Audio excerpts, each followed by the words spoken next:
Mesdames et messieurs, amis téléspectateurs, bonjour. Heureux de vous retrouver sur votre matinale. Bonjour le Bénin, bonjour l'Afrique, bonjour le monde. Nous sommes honorés de votre fidélité à nous suivre sur la chaîne du service public. Eh bien, le numéro 61 de votre émission démarre et tout de suite, mesdames et messieurs, nous allons vous présenter l'ossature autour de laquelle va tourner justement cette matinale. Vous le savez, notre pays, le Bénin, le 7 décembre dernier, a connu donc un événement malheureux, une forfaiture tout bonnement. Eh bien, plus jamais ça dans notre pays. On va en parler. Comment est-ce qu'on en est arrivé là? Que faut-il faire? Comment faut-il faire en sorte que les enquêtes puissent aboutir pour que les responsabilités soient situées? Eh bien, mesdames, messieurs, on en parlera dans cette émission. Ça va être dans Instant Politique. Et vous le savez, notre pays, le Bénin également, vibre au rythme de ce challenge culinaire engagé par notre compatriote Ketsonon. Eh bien, un soutien de taille, vous le verrez. Le président Patrice Talon est allé donc la soutenir. C'est un soutien effectivement présidentiel, j'ai bien envie de dire. Eh bien, de quoi cela retourne? Comment est-ce que une initiative privée a été soutenue par tout un peuple, puisque au-delà du nom de Ketsonon, c'est le nom du Bénin qui sera inscrit dans le livre des records mondiaux. On en parlera avec Patrick Diossou. Et vous le savez, dans notre pays, un nouveau trésor pointe son bout de l'autre côté, dans les rivières, dans les étangs. Nous parlerons de l'élevage du poisson. Oui, les poissons d'élevage dans notre pays, on peut vraiment surfer là-dessus pour en faire une ressource. Amandine Agnabossou nous en parlera dans cette émission et peut-être elle nous donnera des secrets si vous avez envie de faire comme toutes ces personnes qui s'investissent dans l'élevage du poisson afin que nous puissions en disposer. Voilà un tout petit peu, mesdames et messieurs, de quoi retournera cette matinale de ce matin. On va installer tout de suite Génial Afouda Mossi Agboka pour le bulletin d'information matinale.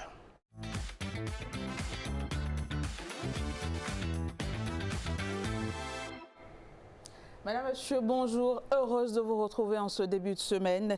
On démarre ce bulletin avec cette interpellation intervenue dans la nuit de samedi à dimanche.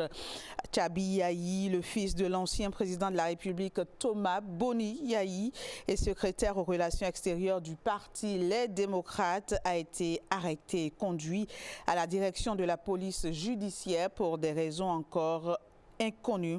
Toutefois, cette arrestation, rappelons-le, intervient dans un contexte où des enquêtes sont en cours suite à la mutinerie déjouée le 7 décembre dernier. Et justement, le 7 décembre 2025, vous le savez, est désormais une date inscrite dans l'histoire de notre pays, date d'une épreuve de force, d'un tournant évité et déjoué qui aura suscité une mobilisation citoyenne de partout. Dans les communes d'Atiémé, de Savalou, Kandi et Kalalé, vous allez le voir, on exprime vigilance, solidarité et surtout attachement aux institutions de la République. Les résumés, ce sera avec Hilaire Kodjo. Le 7 décembre 2025 restera gravé comme le jour où la démocratie béninoise a résisté au vent contraire. Dans les rues des communes de Savalou, d'Atiémé, de Kandi et de Kalalé résonne un même message. La démocratie n'est pas négociable, elle est l'héritage et l'avenir du peuple béninois. À l'amour de notre pays, à la fierté d'être béninois, au respect de nos symboles nationaux, nous disons oui. Félicitations au chef de l'État, chef suprême des armées, pour son leadership éclairé. Selon ces manifestants pacifiques, soutenir le chef de l'État en pareille circonstance, c'est défendre la stabilité, c'est protéger la paix, c'est garantir que la voix du peuple demeure souveraine. Cette victoire témoigne du patriotisme, du professionnalisme et de la loyauté de notre armée. Ensemble, le peuple transforme l'épreuve en force, la menace en énergie et fait de ce refus du putsch une victoire éclatante de la République, portée haut par Savalou, Atiémé, Kandi et Kalalé. Et la capitale économique n'est pas restée en marge de cette expression de rejet de toute tentative de déstabilisation. Des centaines de personnes, majoritairement des jeunes, se sont rassemblés à Cotonou pour dénoncer le putsch déjoué. Des jeunes à l'esplanade de l'Amazone sortis en grand nombre, les poings levés. C'est ce que nous dit Victorine Bondé. On regarde. Plus jamais ça. C'est le slogan à travers lequel la jeunesse béninoise exprime clairement son refus de toute tentative de mutinerie au Bénin. C'est au pied de la statue de l'Amazone que ces jeunes ont choisi de faire entendre leur voix. Un choix loin d'être anodin. Symbole de bravoure, de sacrifice et d'amour pour la patrie, l'Amazone incarne l'engagement indéfectible pour la nation béninoise. À travers ce rassemblement, la jeunesse affirme ainsi son attachement à la paix, à la stabilité et à la démocratie, des valeurs chèrement acquises et qu'elle entend préserver. C'est une manifestation qu'on a eue aujourd'hui pour dire non à la violence, pour dire non à la prise du pouvoir par la force. Ce qui m'a, moi, particulièrement dérangé, c'est qu'on a déjà vécu ça plusieurs fois dans notre pays. Ici, le message est clair. Le Bénin doit rester un état de droit où les divergences se règlent par le dialogue et les voies démocratiques et non par la force.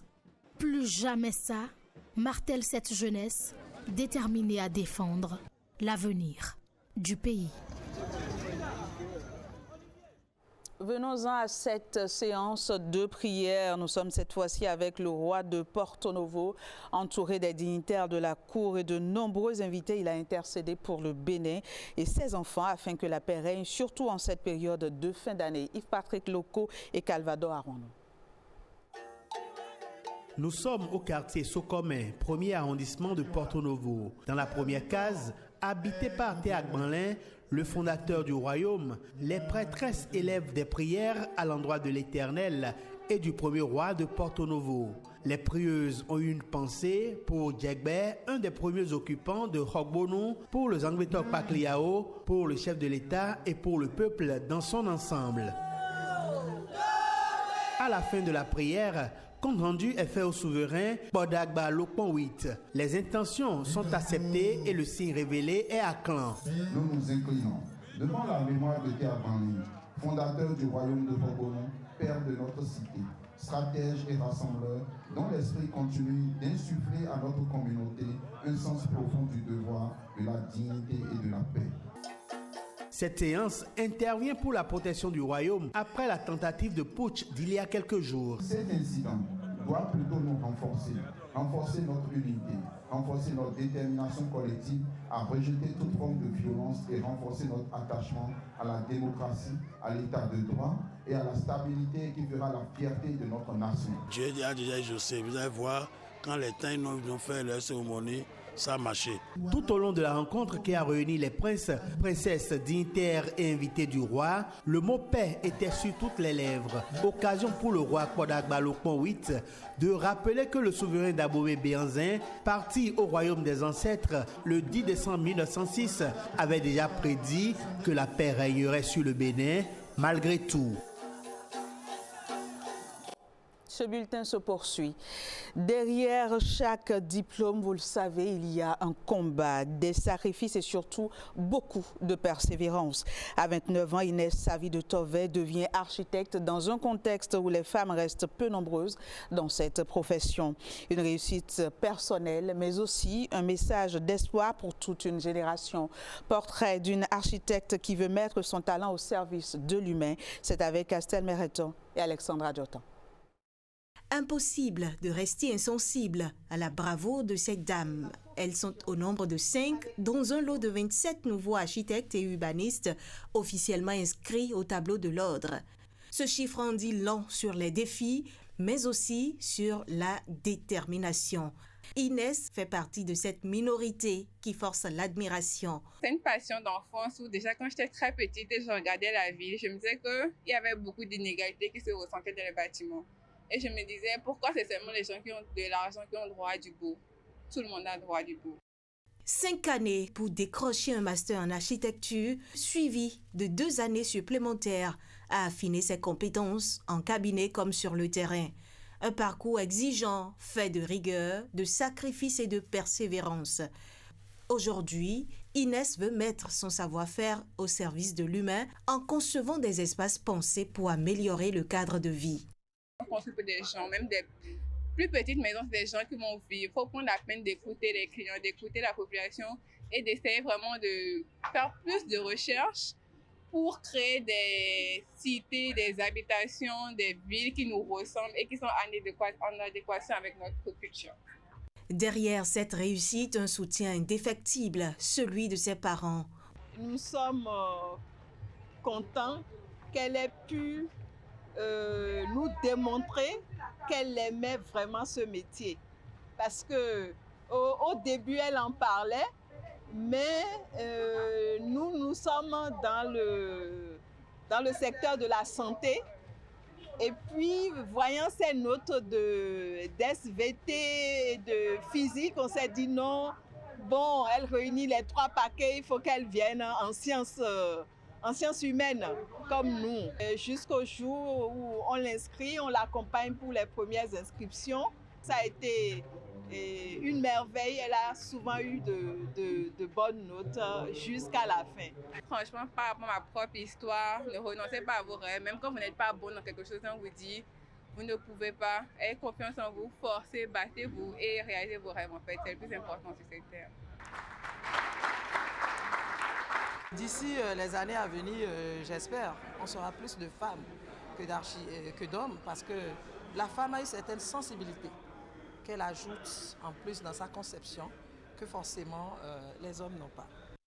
À travers Inès et ses autres femmes, c'est toute une génération qui prouve que le talent n'a pas de genre et que l'architecture de demain se construit aussi au féminin.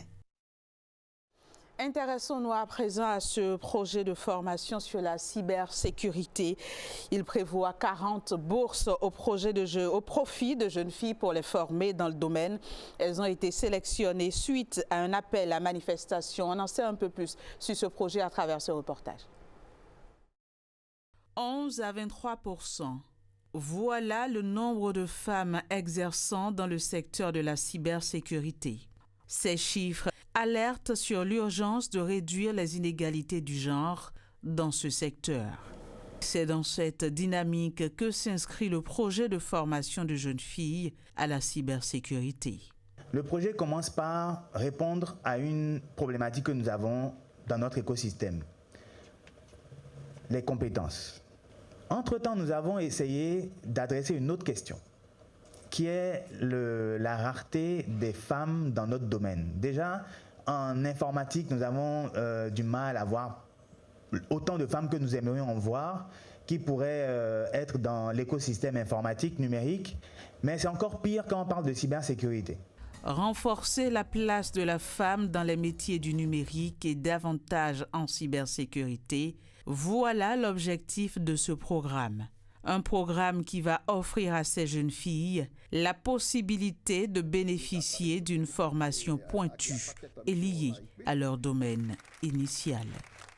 Mon objectif à la fin de cette formation est de créer un pont entre la nutrition et la cybersécurité. J'ai une licence en système informatique et logiciel. Ce fut une expérience extraordinaire pendant laquelle j'ai eu les principes fondamentaux en cybersécurité. Les compétences que vous développerez ici auront un impact direct sur l'avenir du Bénin. Le secteur de la cybersécurité connaît une croissance rapide et les entreprises, qu'elles soient publiques, privées, locales ou internationales, ont besoin de talents capables de protéger leur système, leurs données et leurs infrastructures.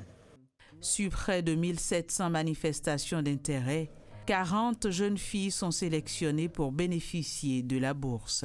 Elles proviennent des départements de l'Atlantique, du littoral, de la Takora, du Borgou, du plateau et des collines.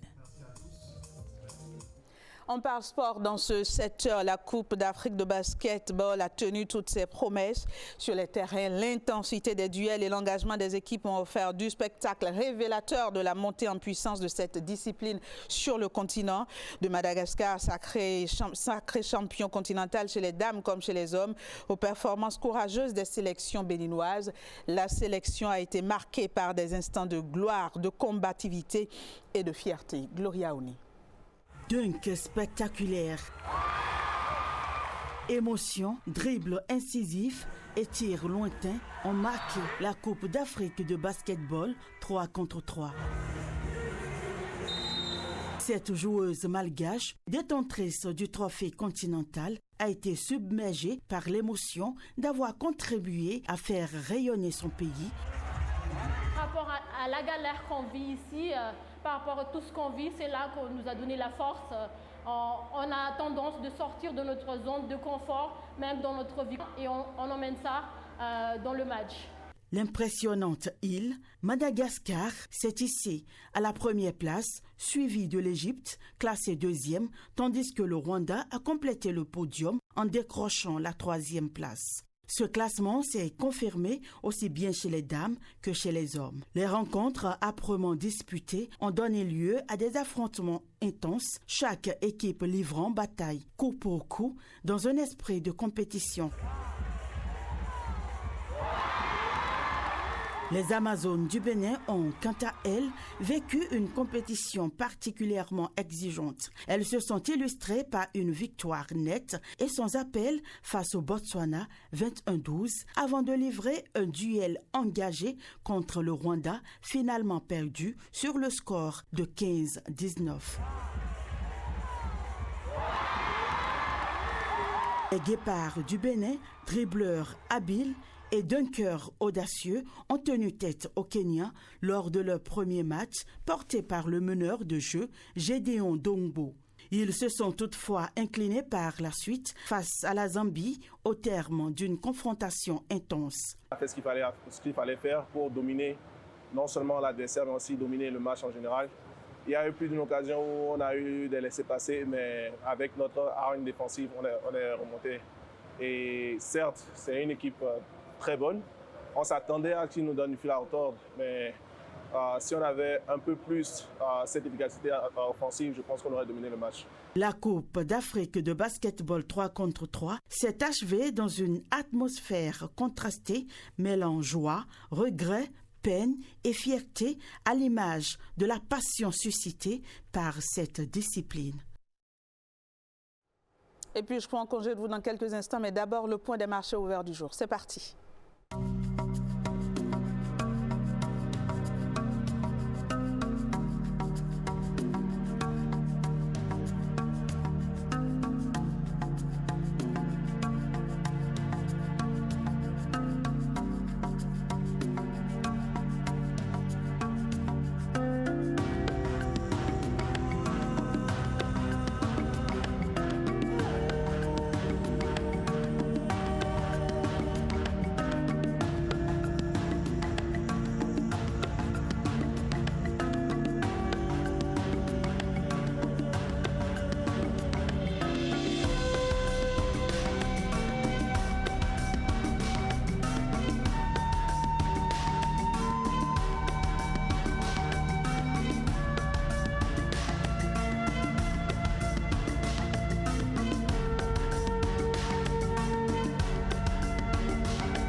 Voilà, c'est la fin de ce 7h. Merci de l'avoir suivi. Très bonne suite de programme à toutes et à tous. Alain, c'est à vous. Merci Jenny, on se retrouve demain. Mesdames, Messieurs, voilà, votre émission va se poursuivre et tout de suite ça va être Instant Politique. Oui, ces instants au cours desquels nous abordons les sujets politiques de notre pays, les sujets qui touchent la vie de la cité. Et oui, c'est ce qui va se passer tout de suite, juste après ce tapis.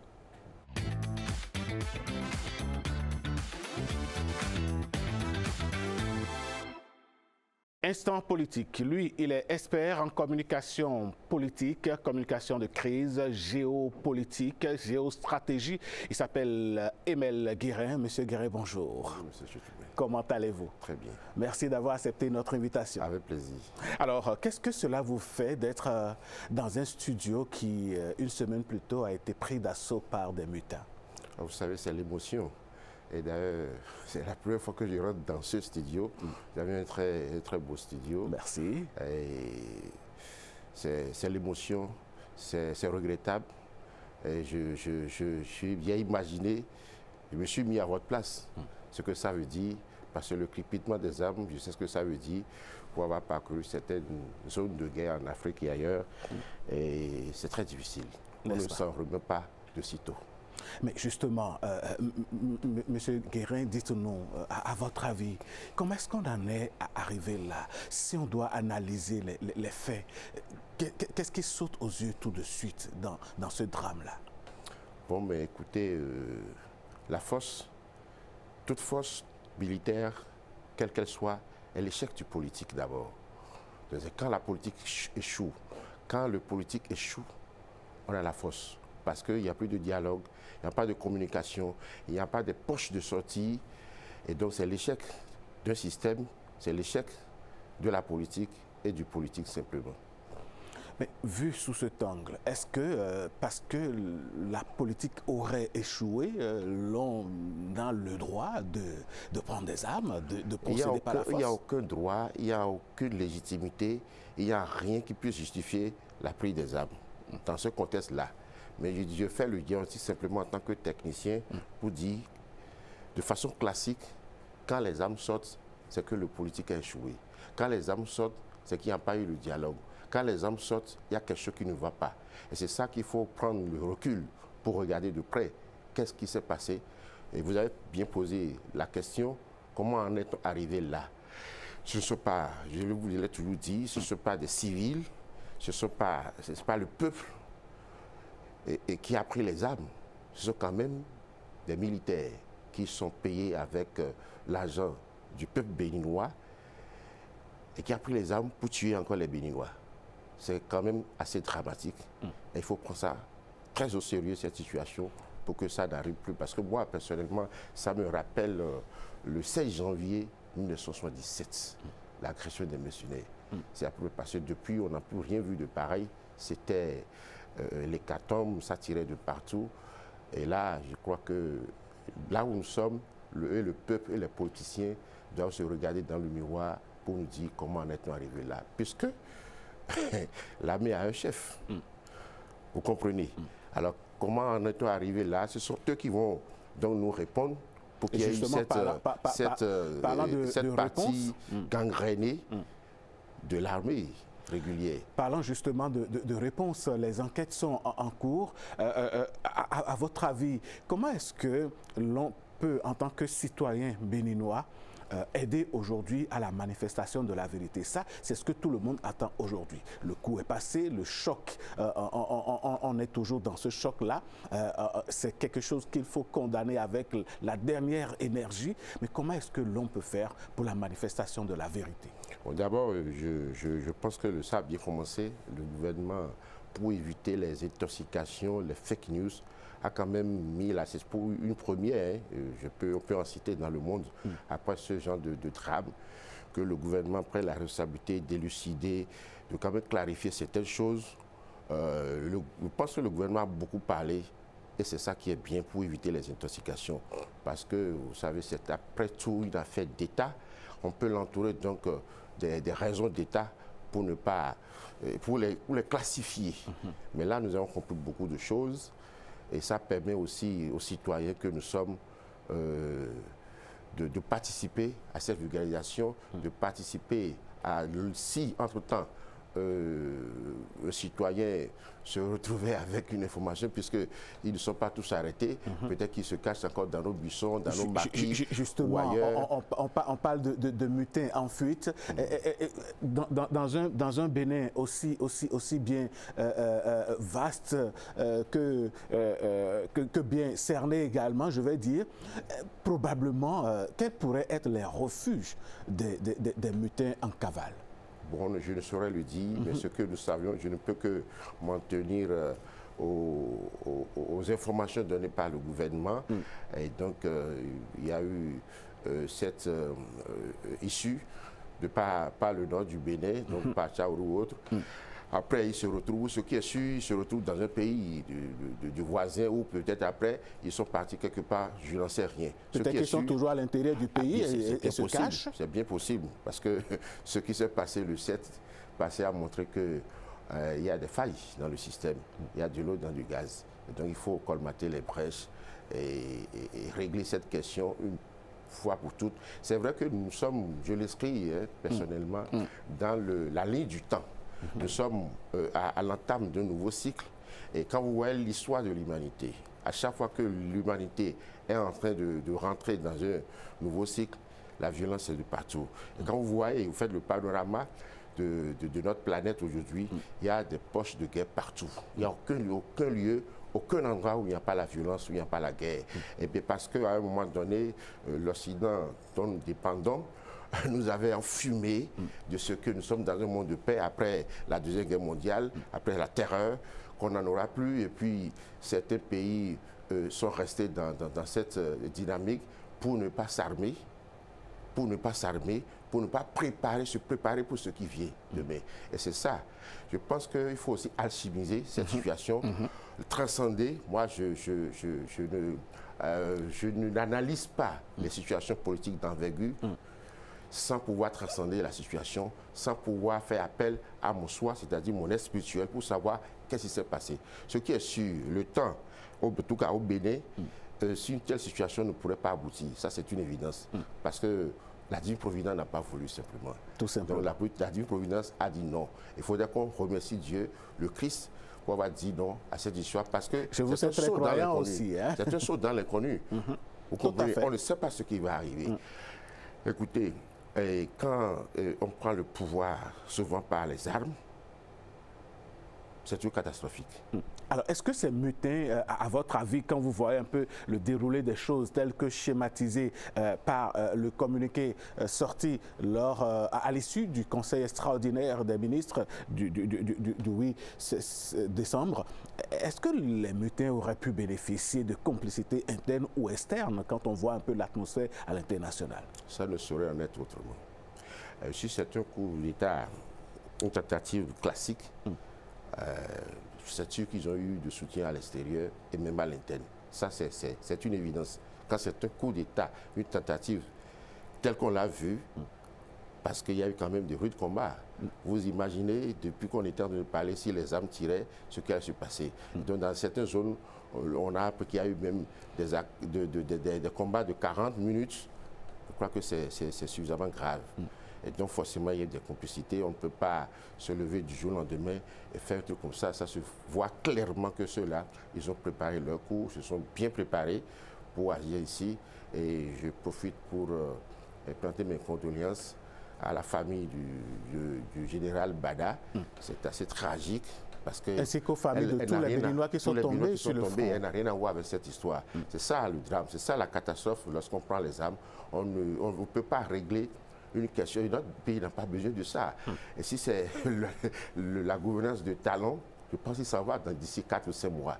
Donc on peut penser à autre chose que de vouloir faire un coup d'État. Il faut éviter, je vous dis, ce secret, la canne du monde métaphysique, spirituel, si vous voulez. Il ne faut jamais permettre que chef d'État ou un roi meure sur le trône.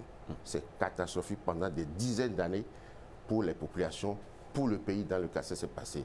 Parce que pour moi, le pouvoir est d'essence divine.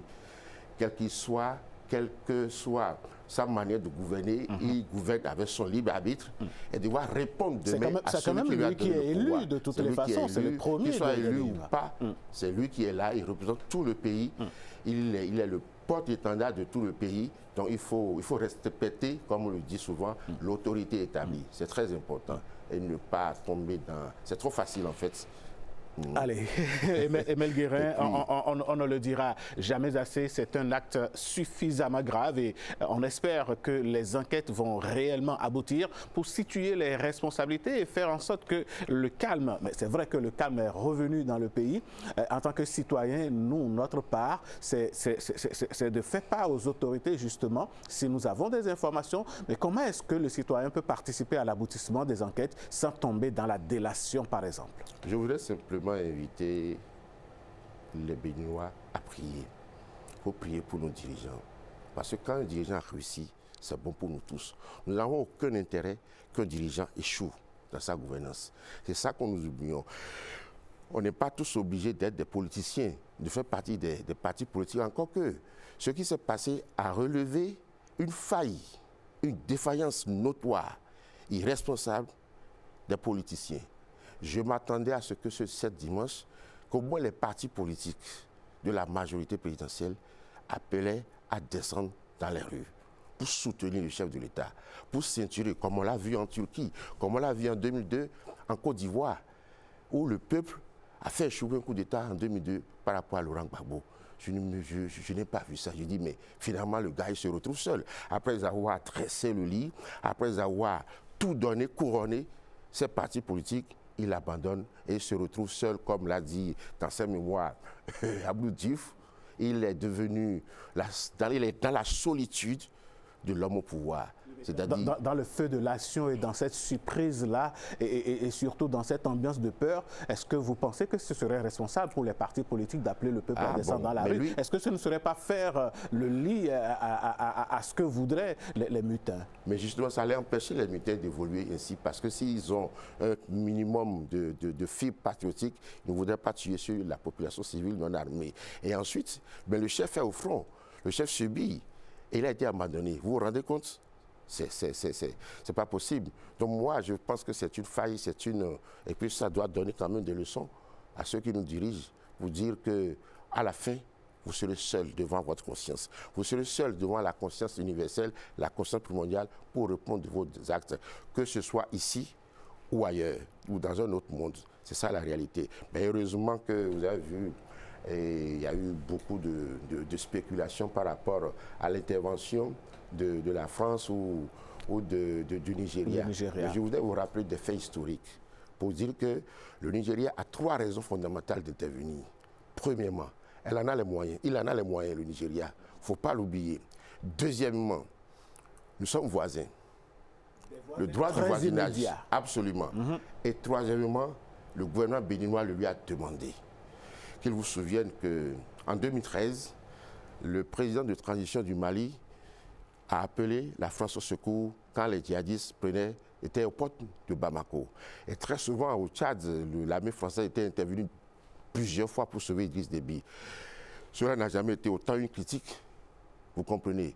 Et quand un chef est en guerre, je voudrais saluer la bravoure, l'intelligentsia, la promptitude, l'intelligentsia du ministre des Affaires étrangères qui a participé parce que le chef était en difficulté, il a pris ses responsabilités pour entamer les négociations afin que cette situation, cette hydre-là soit stoppée. Donc je dis de façon, même sans la CEDEAO, le Nigeria était en passe de pouvoir venir nous sauver de cette situation.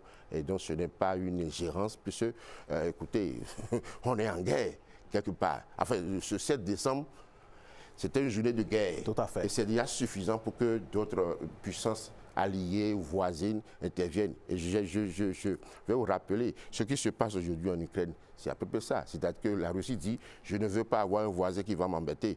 Donc, le Nigeria pourrait aussi évoquer l'article 51 de la Charte des Nations Unies. Le droit d'ingérence que les Français ont inventé. Et donc, il y a quand même des anagophiles ou yorubaphiles, si vous voulez. Alors, le Nigeria pourrait dire, écoutez, je suis venu protéger ces populations civiles. Donc, l'intervention nigériane est légitime et légale. sans embâche. L'Afrique de l'Ouest en ébullition, il faut quand même protéger les poches de stabilité telles que celle du Bénin. Allez, Emile Guérin, on va embrayer sur un deuxième sujet. Vous le savez sans doute, la nouvelle est tombée. La Cour constitutionnelle a validé la constitutionnalité de la révision intervenue. Alors, est-ce que le Bénin s'engage dans une nouvelle ère? Pour moi, pas, non. C'est le même système. Il n'y a pas eu une nouvelle république. Donc, je ne vois pas l'ère nouvelle qui s'ouvre. On va continuer. Le président va passer la main à son dauphin tranquillement et le Bénin va continuer à vivre. Il y a quand même eu des modifications majeures. On parle par exemple de la création du Sénat, on parle par exemple de la trêve politique. Il y aura une accalmie pendant 6 ans. Est-ce que quelque part le pays ne s'engage pas dans une ère qu'il n'a pas connue par le passé? Je crois que c'est vu les choses de cette manière superficielle, il faut élargir la pensée, il faut élargir l'horizon analyste ou réflexive. C'est-à-dire que l'Occident, tout le temps, nous a enfumé d'un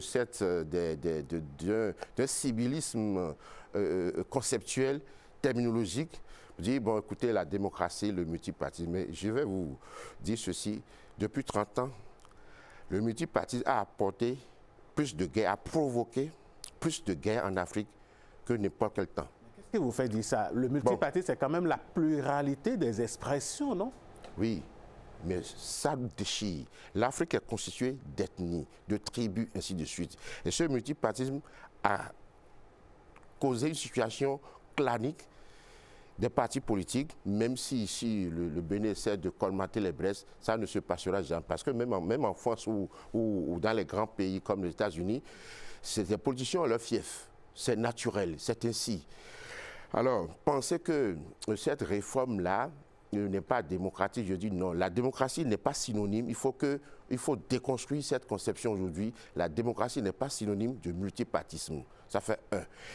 Et cette forme de démocratie, ce que vous dites là, bien sûr, je vous le dis très franchement. Peut-il y avoir de démocratie sans multipartisme? Bien sûr. La démocratie, mais je vais vous démontrer ça scientifiquement. Dites-nous. La démocratie, c'est quoi? Comme les Grecs l'ont défini, c'est le pouvoir au peuple. Est-ce que vous pensez aujourd'hui, quand je prends le cas du Bénin, combien comportent les partis politiques comme militants? Je ne suis pas sûr qu'ils atteignent les 2-3 millions. Sur les 14 que nous sommes. Donc il n'y a pas de démocratie avec les partis politiques. C'est juste des baraques, c'est juste des carriéristes politiques pour nous enfumer chaque année ou chaque 5 ans lors des élections. Vous n'êtes pas très dur avec les partis politiques? Je ne suis pas dur, mais faites le point de 2010 jusqu'à aujourd'hui. Et pire encore, je vais vous dire, quand vous prenez par exemple un pays comme le Maroc, c'est une monarchie. Vous pensez que nous sommes plus démocrates que le Maroc? Et quand je parle du pays que je sais, quand vous voyez les plans de gouvernance du Marocain, c'est des plans de 10, 20, 15 ans, 50 ans. Mais dans ces pays, c'est 5 ans, 10 ans, qu'ils n'arrivent même pas à atteindre ou qu'ils ne respectent même pas. Ils font des promesses qu'ils ne respectent même pas. Donc nous sommes face à une utopie croissante qui aujourd'hui amène le peuple à douter des politiciens, qui amène le peuple à ne plus avoir confiance même aux institutions.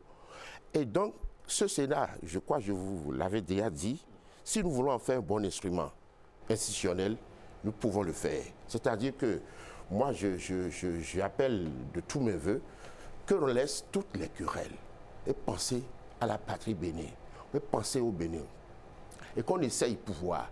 Je vous promets que si ceux qui la composent et prennent le Bénin dans leur cœur, ont le Bénin dans leur cœur, je pense que ce sera l'institution la plus démocratique possible. Pourquoi? Parce que quand vous voyez la Constitution, les anciens présidents, ils ont leur base. Et ça veut dire quoi? Ça veut dire que tous ceux qui les suivent se retrouvent dans ce Sénat-là. Vous comprenez? Maintenant que vous me parlez de trêve, mais après, moi personnellement, je dis à ceux qui m'écoutent que je préfère manger à ma faim, vivre très bien, boire du vin, du champagne, et peut-être ne pas venir insulter un président. C'est un choix. Et peut-être ne pas venir déblatérer rien du tout qui ne construit pas pour dire que nous sommes... Je ne suis pas en train d'occulter la liberté d'expression. Mais aujourd'hui, qu'est-ce que vous constatez, surtout avec la floraison des réseaux sociaux aujourd'hui, n'importe qui prend son téléphone, il peut insulter le président parce qu'ailleurs on a giflé le président, parce qu'ailleurs on a tiré sur le président, on veut le reproduire chez nous. Et ces choses-là, s'il vous plaît, ne s'accorde pas avec notre tradition. Oui, justement, est-ce que ça ne pose pas un problème de tradition? Vous êtes libre de boire du vin, de prendre votre champagne, mais pendant que vous le faites, l'autre qui n'en a pas, est-ce qu'il n'a pas le droit quand même d'exprimer son manque? Et comment est-ce que les pouvoirs publics peuvent accompagner l'expression de ce droit-là dans un faisceau d'éducation civique continue? Je pense plutôt que cette trêve concerne les partis politiques. C'est pourquoi je dis, ça ne nous concerne pas. Ça ne concerne pas le peuple. Ça ne va pas nous empêcher de dire ce que nous pensons. Donc il faut s'y essayer. Il faut y aller pour voir si effectivement cette disposition va nous empêcher de dire ce que nous ne voulons pas. Et si ça c'était le cas, je pense que le peuple prendra ses responsabilités, évidemment, bien sûr, parce qu'il est le garant de la stabilité. Le peuple est souverain. Et vous voyez cette démocratie représentative, c'est ça qui permet. Et moi, je le dis très franchement, nous n'avons pas le droit du vote. On se leurre, c'est une chimère. C'est-à-dire que nous élisons, mais nous ne votons pas.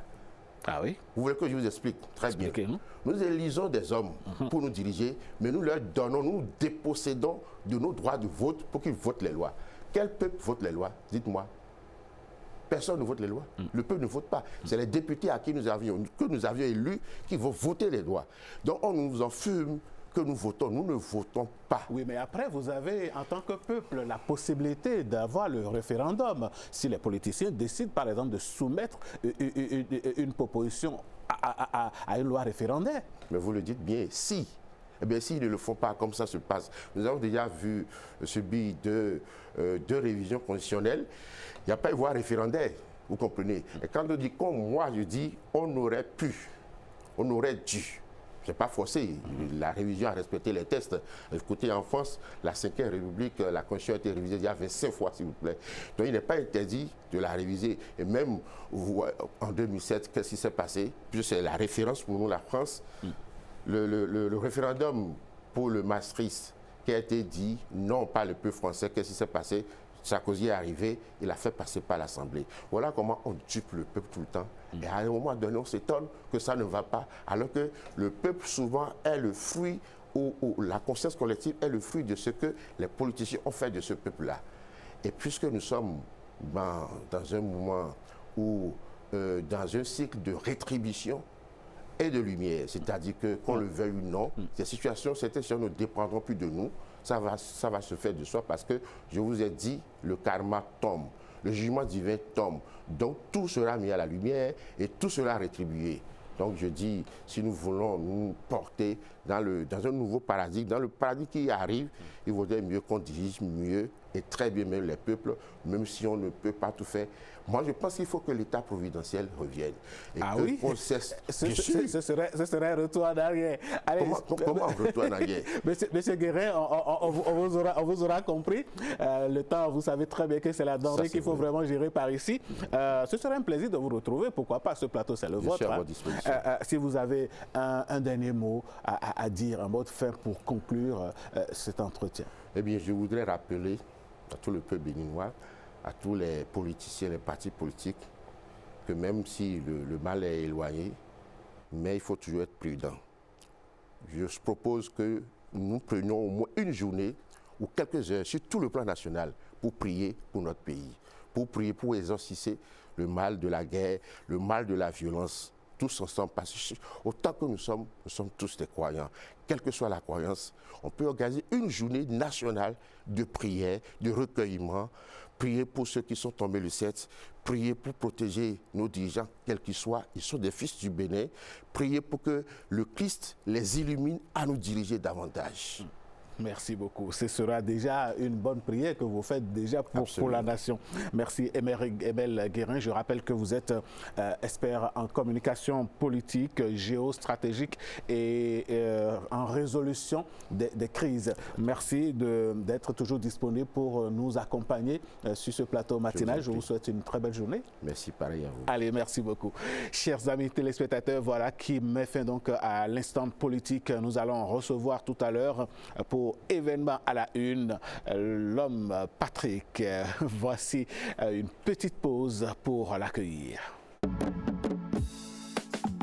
Zogbenkwe SBE sin gang fibo di dosedo menaho Joseph Legba to avimi eyanzo atoro SBE sin kano inzu to ponton bono chiroko kobo jo azo tondo sin koyan sun ko afo ko atongo ton si anzan tenwe gogbe do be sin we lo si se tongu do de hun ni hu wa fodo azo ton me elin bio tata gbe wo sun si anzan foton kuno po gogbe ro gan tato me zanzan we anzan isoro teniye eyanzan ne wa ilobonu Joseph Legba to avimi emaleko azoton me ahon ina lendo me no chiro kokoko gbe azo yede sule isi ahwan me bona soso nkoton sin SB hoyo sin wegbo me ipolita e ba inchie enka nu SB hoyo e dalo we ma elame.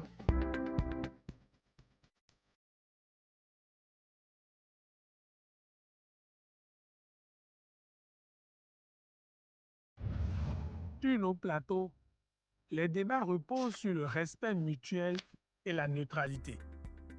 Nous veillons à ce que les échanges restent axés sur les projets et les idées.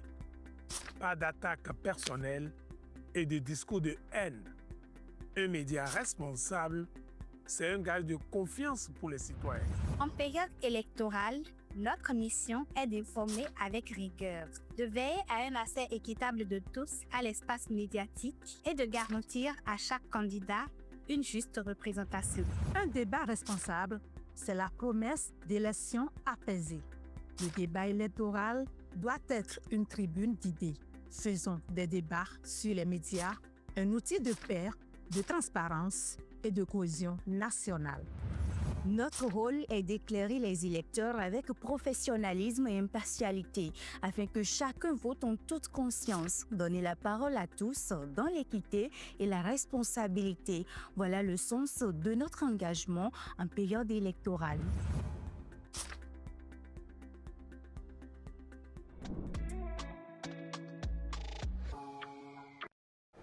Retour plateau, mesdames, messieurs, voici le tapis qui va installer Patrick Diosso. Ça va être un événement à la une.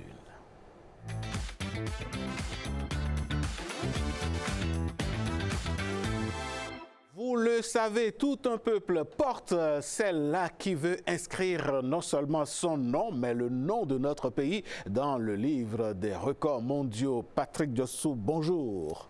Bonjour Alain Sochoumé et que la grâce soit. Tout simplement. Alors, la chef Ketsono a reçu le chef de l'État. Oui, la chef Ketsono, excusez, ça fait un jeu de mots. Ouais. Mais elle a reçu le chef de l'État. Ce n'est pas tout. Le chef de l'État est allé la soutenir dans un contexte qui est un peu délicat par ces temps-ci. Mais nous n'allons pas discourir là-dessus. Suivez un peu ce qui se passe là avec toute l'émotion et l'hymne national qui l'accompagne, s'il vous plaît.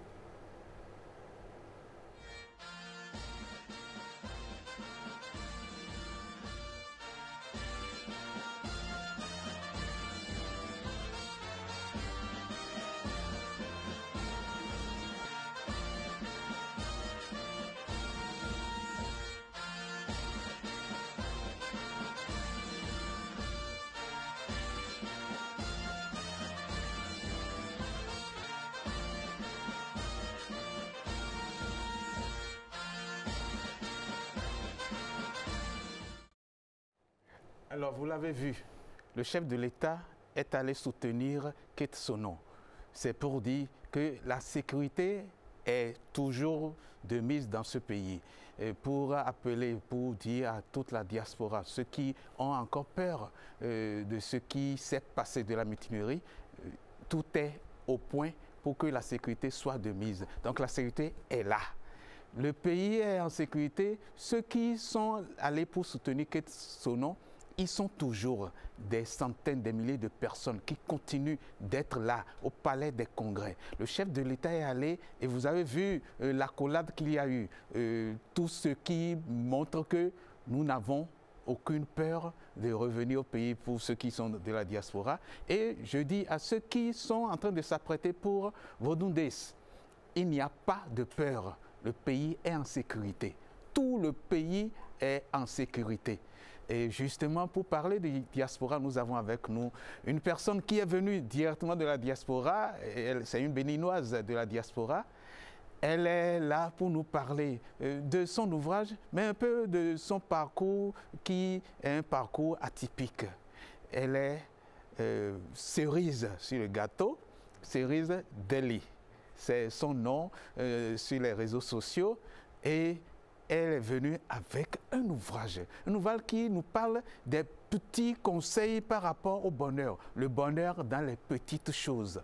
Bonjour Cerise. Bonjour, merci beaucoup de me recevoir. Comment vous allez? Très très bien, merci. La chaleur de Cotonou. Oui, vraiment la chaleur de Cotonou. J'espère que vous l'avez retrouvée en revenant. Oui, à chaque fois que je viens 2 fois par an, c'est toujours un bonheur renouvelé et surtout une fierté. À chaque fois que je pose les pieds sur la terre de mes ancêtres, je suis la petite fille de Jean Plia. Donc à chaque fois que je viens au pays, j'ai mes racines qui se réveillent à l'intérieur de moi. Justement, petite fille de Jean Plia, vous avez décidé d'écrire un ouvrage et un ouvrage qui accroche, parce que c'est un ouvrage qui parle des petites choses qui donnent le bonheur. Parlez-nous de cet ouvrage. J'ai écrit cet ouvrage parce que notre génération, on fait face souvent sur les réseaux sociaux à une réussite glorieuse, presque insolente de certaines personnes.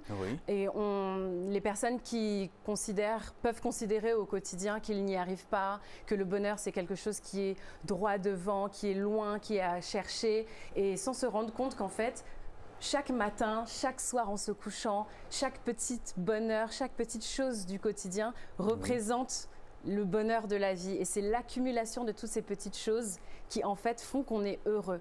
On peut se regarder à la fin de la journée en se disant « Aujourd'hui, je suis heureuse parce qu'il faisait beau, parce que mon enfant m'a souri, parce que mon patron m'a félicité sur un dossier que j'ai rendu à l'heure. » Et ce n'est pas forcément des grandes carrières ou une réussite financière, mais même des toutes petites choses, ne serait-ce que se dire que ce soir, j'ai préparé le plat qui me plaisait et c'est sorti exactement comme je l'aurais voulu. C'est ça le bonheur. C'est ça le bonheur et c'est ce bonheur que vous voulez que les téléspectateurs puissent partager. Après, moi j'ai bien envie de demander à Stécie. Le nom c'est Stécie Aubenas. Comment est-ce que l'on pourrait travailler sur le mental du commun des mortels, à ne pas se focaliser sur ce qu'il appelle le bonheur de l'autre, sans forcément porter le regard sur ce que l'on possède soi-même? Je pense que se tourner vers les autres, c'est ce vers quoi on est tous appelés. Je sais que la solidarité, la fraternité, c'est ce qui fait qu'on est finalement humain. Quand on est tout seul, on n'existe pas. C'est le fait d'être tous connectés. Donc, le bonheur personnel, il est limité dans le temps. C'est finalement le fait d'être en lien avec les autres, de créer une communauté, par exemple, comme moi, ce que j'ai pu faire, le fait de se rassembler, ne serait-ce qu'en famille.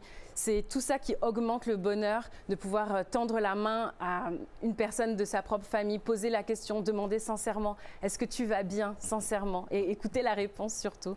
C'est ce genre de choses-là qui, effectivement, propage le bonheur. Oui, ça propage le bonheur. Vous avez pu propager ce bonheur. Vous avez 300 000 personnes qui sont connectées sur les réseaux sociaux qui vous suivent. Oui, au global, oui. Oui, Instagram, YouTube, TikTok. Oui. Et vous avez pu retrouver chez ces personnes une manière d'être connecté en parlant de la fierté de votre peau. Fierté, la fierté d'être noire, la fierté d'être femme, la fierté de tout ce qu'on peut accomplir. Je sais qu'au quotidien, je mets en avant les créateurs africains, les créateurs béninois, les créatrices béninoises et aussi de la diaspora africaine au global. Donc c'est ce qui anime et c'est vraiment aussi la colonne vertébrale de mon contenu depuis toujours finalement. Donc je suis quelqu'un qui a effectivement grandi en Occident, mais avec cet amour enraciné à l'intérieur de moi de l'Afrique.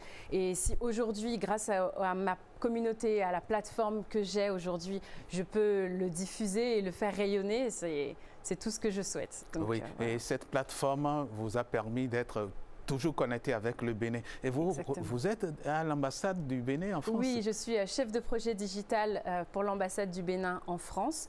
Donc, je suis une enfant du pays, à l'extérieur du pays, mais qui œuvre aussi pour le pays. Voilà. Exactement. Et je trouve que c'est extraordinaire d'avoir cette chance-là.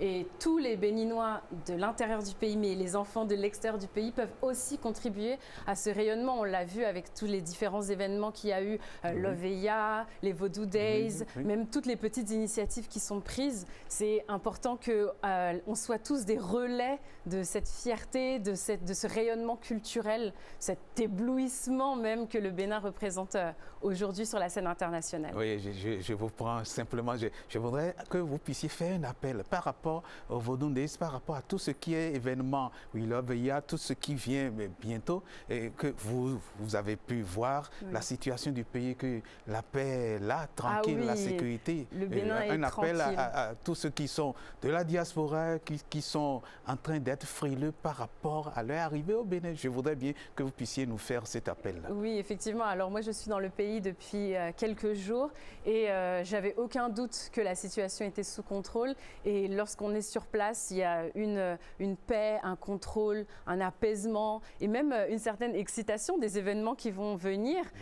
Donc, au niveau de la diaspora, je pense qu'il ne faut vraiment pas avoir peur du tout et être très excité et venir en masse ici pour relayer aussi sur les réseaux sociaux et faire en sorte que le Bénin soit encore plus un symbole de réussite de l'Afrique de l'Ouest et de l'Afrique tout court. Oui, symbole de réussite. Oui. Et le bonheur, c'est dans les petites choses. Oui. Oui. Et l'ouvrage, c'est bientôt? Oui, il sera à paraître en tout début janvier.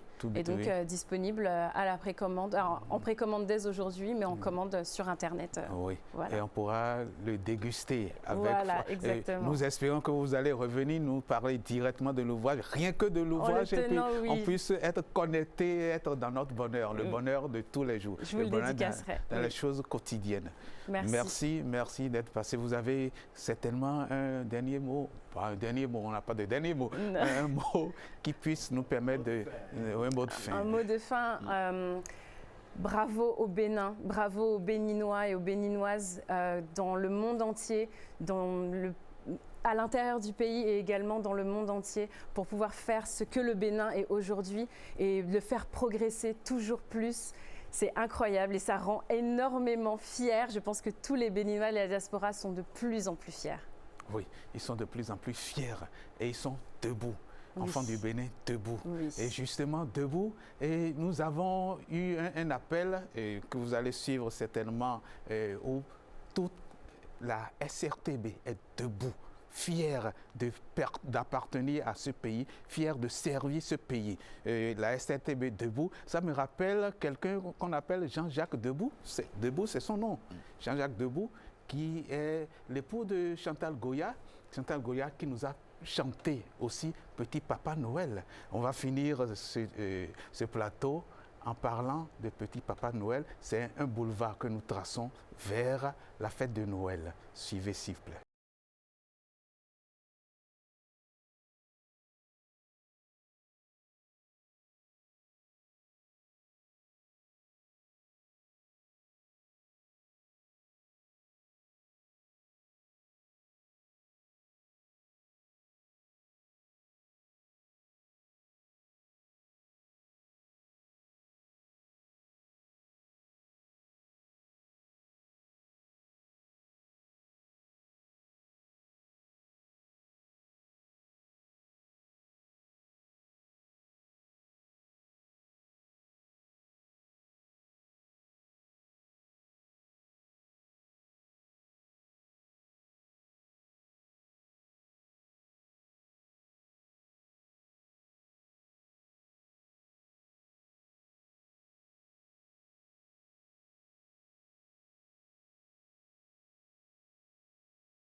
s'est spécialisée en actrice, compositrice, chanteuse pour comptines d'enfants.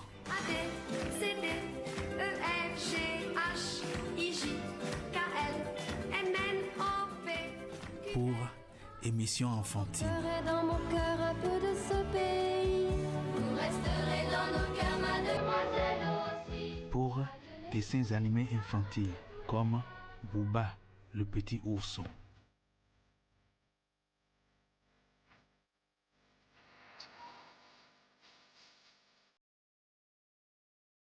Et c'est dans les années 80 que Chantal Goya chanta d'une voix de goyave suave son petit papa Noël.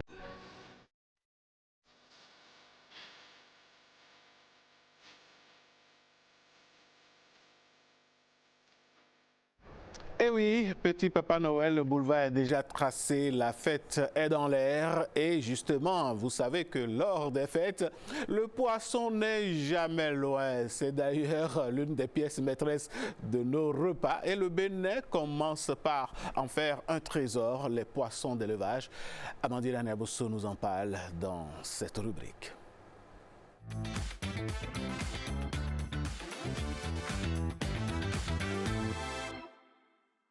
Retour plateau donc pour parler du Bénin qui avance, le Bénin qui est en mouvement, un nouveau trésor découvert. Aniabosso, vous en parlez. Alain Sotoumé, oui, le Bénin est en mouvement avec les poissons d'élevage et comme vous le savez, les besoins de la population béninoise en termes de protéines d'origine halieutique sont énormes. En vue de combler le déficit, des efforts substantiels sont accomplis par les pouvoirs publics à l'effet d'accompagner les professionnels du secteur.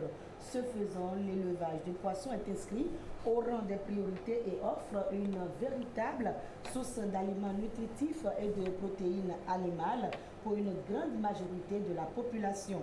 Sa production est devenue une activité génératrice de revenus pour de nombreux acteurs. Ce matin donc, nous allons jeter un regard sur ce secteur en pleine évolution avec M. Martial Koudéré. Il est le secrétaire général de l'interprofession des poissons d'élevage du Bénin. Mais avant, nous allons suivre ce reportage réalisé par Marcel Arossi.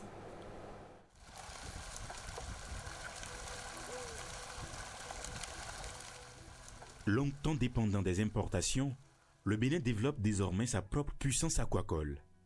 Tilapia, clarias, les bassins s'étendent, la production grimpe, les ambitions aussi. Face à une demande qui explose, le gouvernement fait de la pisciculture une priorité nationale. Et pour accélérer cette dynamique, les Journées nationales du poisson d'élevage sont là, une plateforme d'échange, un rendez-vous qui galvanise la filière et prépare l'avenir. À travers le territoire, chaque site raconte un morceau du Bénin qui entreprend. Un Bénin qui croit en son potentiel aquacole. Au cœur de cette dynamique, un acteur central, Christian Guidibi, président de l'interprofession de poissons d'élevage. Son site, aménagé sur une carrière de sable transformée en lac, est l'un des symboles les plus forts de cette mutation nationale. Cette exploitation que vous avez devant vous fournit dans l'ordre de 500 tonnes de poissons l'an. Et ceci est possible partout où on a fait des exploitations de sable et on a abandonné parce que on a fini d'exploiter le sable, il reste un plan d'eau. On a pensé que ces plans d'eau doivent être valorisés et permettre donc de produire du poisson au lieu d'aller encore creuser des bas-fonds par-ci par-là. On peut directement exploiter ces plans d'eau comme vous l'avez vu ici. À ses côtés, Albert assure le quotidien, nourrir, contrôler, surveiller. Chaque geste est millimétré, chaque bassin doit rester équilibré. Et ici, nous élevons deux espèces de poissons, du tilapia et du pengasis, destinés à la consommation locale. Et si les poissons arrivent à la taille marchande, 400 grammes pour un poids moyen.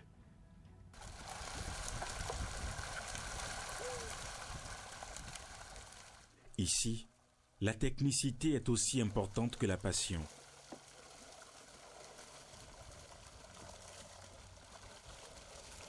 Cette activité est d'abord et avant tout une passion.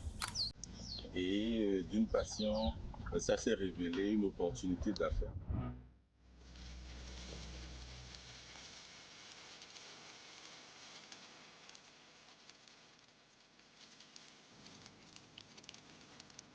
De bassin en bassin, d'étang en étang, le Bénin tire une richesse nouvelle de ses eaux, une filière jeune, ambitieuse, déterminée.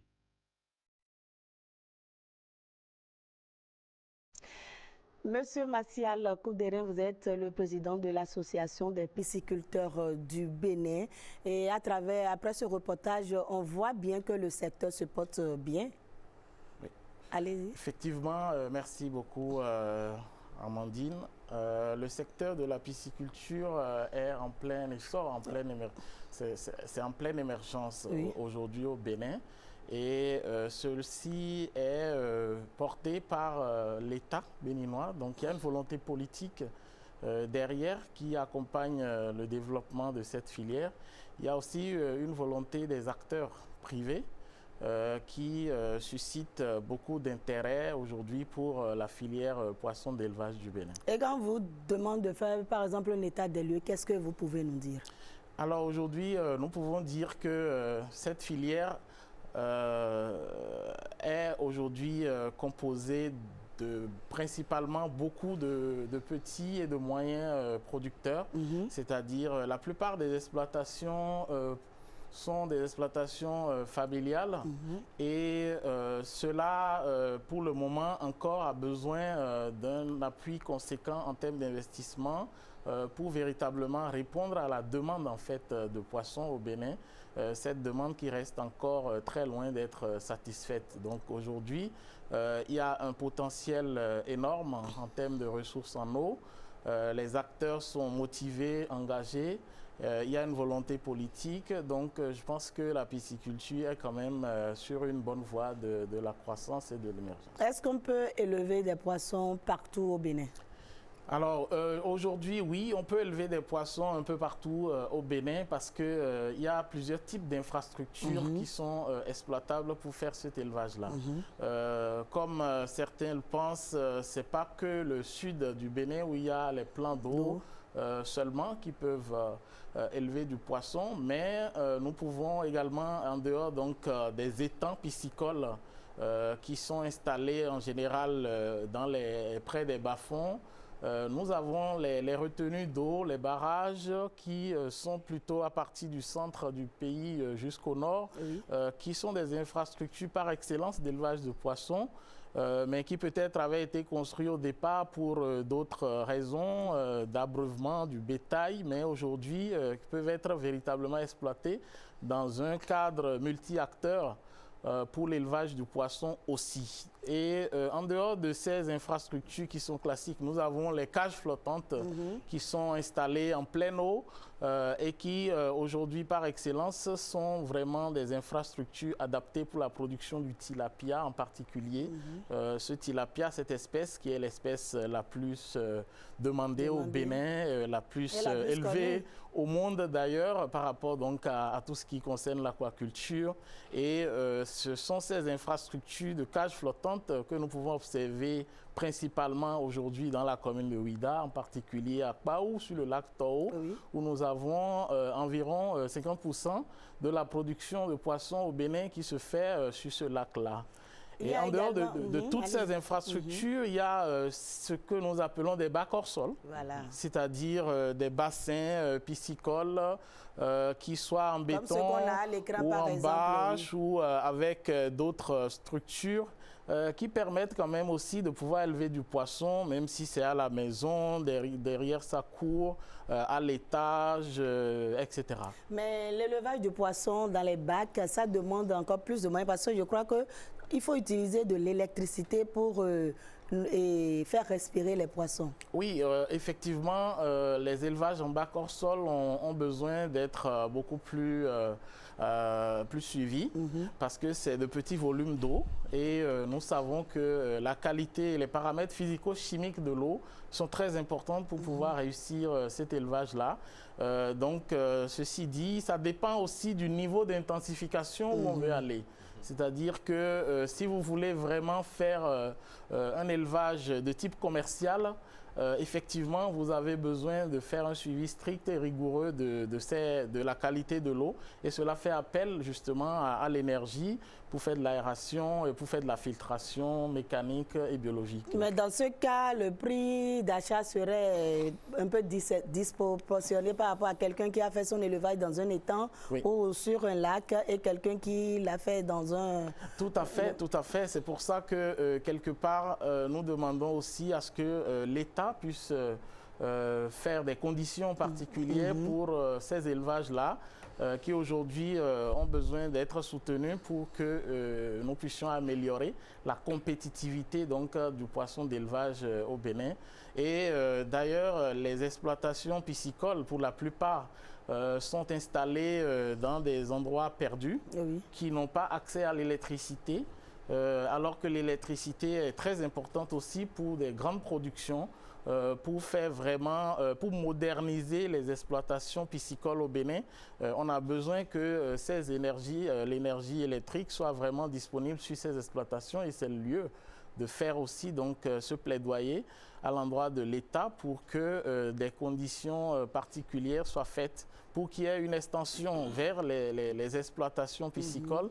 Et je pense quand même que l'État est bien sûr dans cette dynamique actuellement à travers le concept des villages aquacoles qui sont en train d'être mis en œuvre actuellement, où ce seront des espaces de plusieurs dizaines d'hectares qui seront dédiés à l'activité et qui seront aménagés effectivement avec tous les services connexes qu'il faut, l'accès à l'électricité pour l'installation des jeunes et de toute personne désireuse de s'installer pour mener cette activité.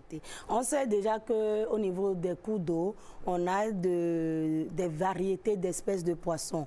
Mais quand on parle de poissons d'élevage, quelle espèce on peut élever sans danger et pour un bon rendement?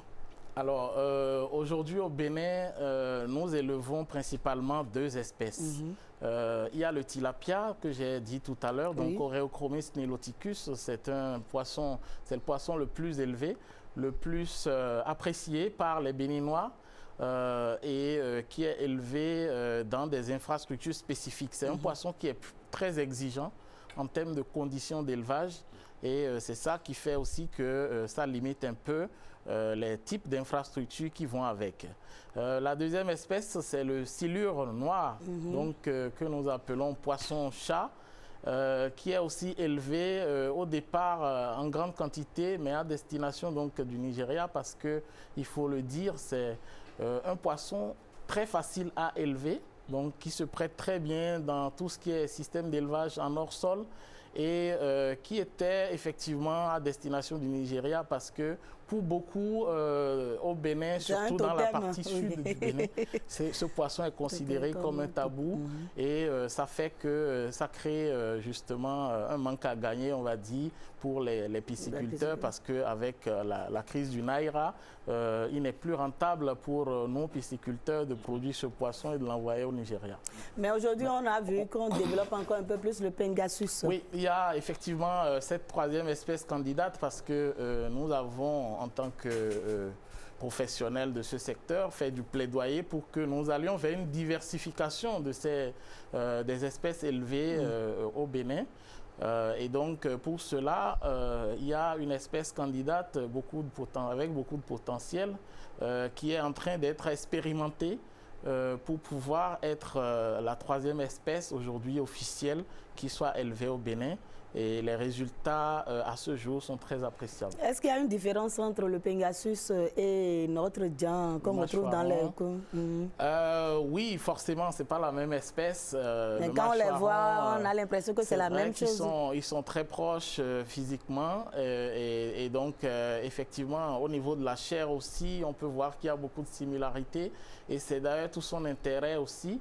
De pouvoir facilement, pas remplacer, mais compléter un peu cette gamme de poissons que nous élevons et de pouvoir aussi permettre à ceux pour qui le poisson-chat, le clarias est tabou, de se retrouver aussi avec, c'est un poisson-chat, mais ce n'est plus le silure noir. Le silure noir, oui. Voilà. Et on est en pleine période de fête, la demande sera vraiment énorme, mais est-ce que l'offre peut répondre à la demande?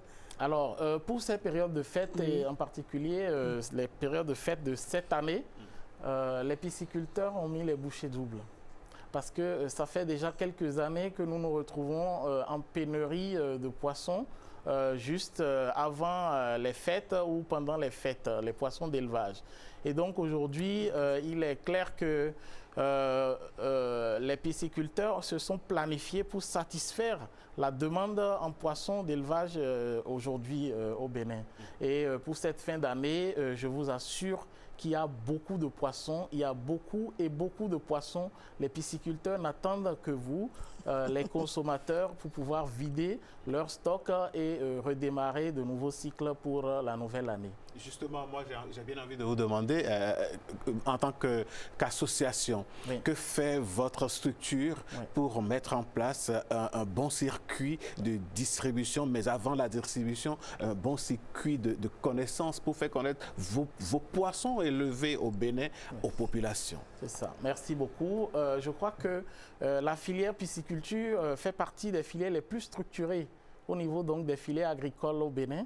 Nous sommes déjà allés jusqu'à une interprofession, poisson d'élevage donc du Bénin IPEB, qui est mis en place depuis 2020. Donc ça fait déjà plus de 5 ans que nous avons passé. Et cette interprofession réunit aussi bien les distributeurs de poissons, y compris les femmes marailleuses qui font de la transformation, que ces établissements, ces entreprises qui s'installent pour distribuer ce poisson aujourd'hui au Bénin, et les pisciculteurs donc réunis au sein de l'Association nationale des coopératives des entreprises de pisciculture.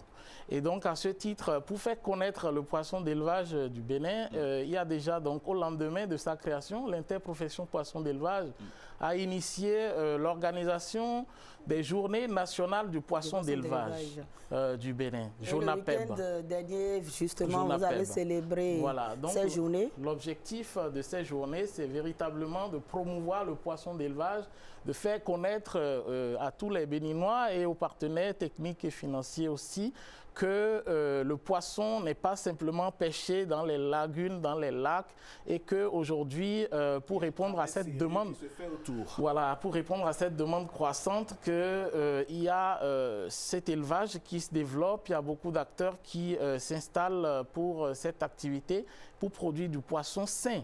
Parce que c'est aussi le problème quand on est sur les poissons de nos cours d'eau, parfois avec les questions de pollution, on ne maîtrise pas toujours la qualité donc, de ces produits.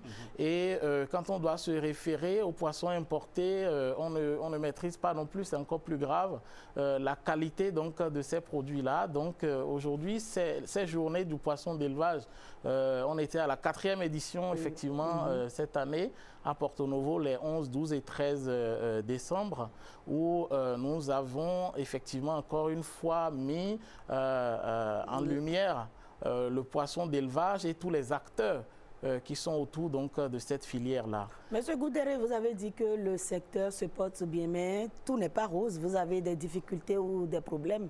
Absolument. Le secteur est en pleine croissance et nous avons besoin, effectivement, en tant qu'acteurs professionnels, d'œuvrer pour son développement durable. Et la première question qu'on se pose, c'est est-ce que cette pisciculture est une activité durable?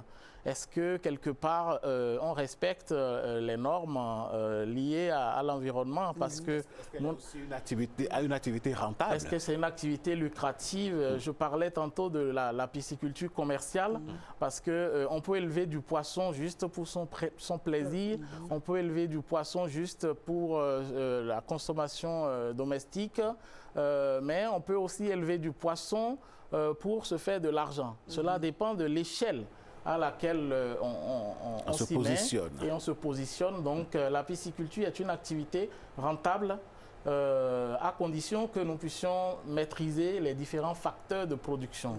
Et au nombre de ces facteurs de production, nous avons l'aliment, qui constitue environ 60 à 70% des charges d'exploitation. Et ces aliments, malheureusement, sont pour le moment à plus de 90% importés. Ces aliments qui ont des caractéristiques assez spécifiques, parce qu'il faudrait que cela puisse aller dans l'eau, attendre que le poisson vienne le chercher sans se désagréger en conservant tous les nutriments à l'intérieur. Donc, on parle de flottabilité de l'aliment. On parle de la flottabilité, on parle de l'extrusion en termes donc, de procédés pour sortir ces aliments. Donc il y a un effort aujourd'hui qui est en train d'être fait pour que nous puissions arriver à produire des aliments de qualité localement. Et si on arrivait à le produire localement et qu'on maîtrisait effectivement tous les paramètres, ce serait effectivement une activité lucrative et compétitive aussi par rapport à ce que nous avons aujourd'hui comme autres poissons issus de la pêche, issus des importations sur le marché. Il y a également les alevins. Oui, la question des alevins, effectivement, est très importante. Mais pour revenir d'abord, pour terminer avec la question de l'aliment, il faut dire que l'État a mis en place un dispositif de subvention donc, de l'aliment pour les pisciculteurs.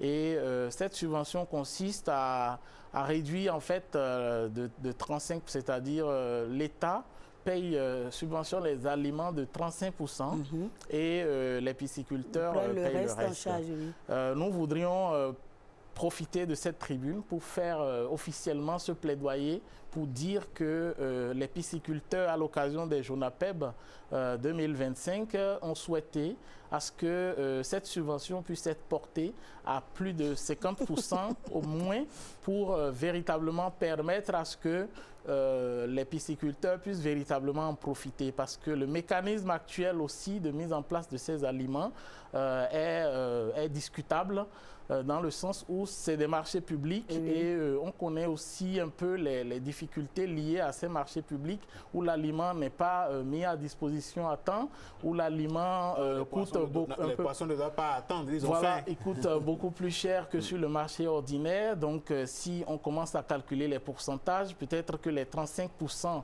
annoncé par l'État n'est pas véritablement à ce niveau-là. Donc, nous aurions vraiment souhaité que y ait une amélioration de la proportion au moins. C'est ce que les pisciculteurs ont demandé. Sinon que, voilà, plus. C'est ça. Et pour revenir à la question des alevins, il faut dire que c'est vraiment aussi la base, parce qu'on peut avoir un aliment de qualité. Si on n'a pas une bonne souche d'alevin, on ne peut pas avoir le résultat. Voilà. Donc à ce niveau, il y a un travail qui est en train d'être fait aussi par l'État à travers la mise en place de souches, de nouvelles souches, parce que c'est quand même aussi très important de dire que ces souches-là, nous n'avons pas encore aujourd'hui au Bénin une station de recherche ou de stockage, de production des souches. Voilà. Parce que c'est quand même important aussi dans le dispositif de développement de la filière que nous puissions, en tant que pisciculteurs, lorsque nous utilisons des souches pendant 3 ans, il y a une dégénérescence en fait de leur performance et il faut renouveler. Voilà. Et si on doit reprendre dans nos élevages, on va rapidement vers ce que nous appelons la consanguinité et qui conduit au nanisme. Donc plus de performance de croissance. Il y aura des poissons nés. Oui, bien sûr, il y aura des poissons qui vont manger tout le temps mais qui ne vont jamais grossir et c'est une perte pour les pisciculteurs. Et quand vous parlez de tout ça, est-ce que le manque de formation aussi n'est pas un problème? Effectivement, oui, il faut renforcer les capacités, mais avant tout, même tu peux être bien formé, tu peux être calé n'importe comment. Si tu n'as pas les facteurs de production, tu ne peux vraiment rien faire. Mais face à tous ces défis, quelle est la réponse du ministère de l'Agriculture, par exemple, de l'élevage et de la pêche? Oui, c'est cela aussi que j'égrenais un peu pour dire que il y a un effort qui est en train d'être fait. Les souches, par exemple, la TDA 7, la TDA du pôle 7 a mené une opération déjà il y a 2 ans pour importer des souches, des nouvelles souches de tilapia pour rafraîchir un peu nos souches que nous élevons au Bénin. La question qu'on se pose, c'est est-ce qu'à chaque fois, nous allons toujours aller faire de l'importation?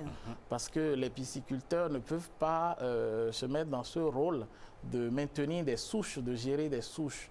Donc c'est pour ça que moi, je lance un appel aussi à l'INRAB, par exemple, qui est bien placé comme institut pour être fournisseur de semences pour nous en tant que pisciculteurs, comme ils le font dans les autres filières comme le maïs et d'autres spéculations. Mais vous nous rassurez déjà pour les fêtes de fin d'année, il y aura du poisson pour tout le monde. En quantité et en qualité. La préoccupation de Amandine, c'est de pouvoir disposer du poisson pour les fêtes, quitte à ne pas en avoir pour les prochaines fois.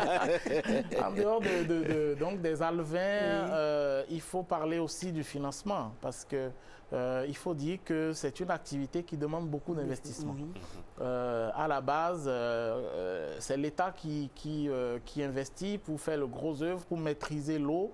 Et c'est à partir de là que nous, privés, on peut justement commencer à mettre nos investissements. Mais aujourd'hui, il se fait que pour la plupart, c'est les privés qui doivent maîtriser l'eau, qui doivent vraiment faire tous ces investissements-là.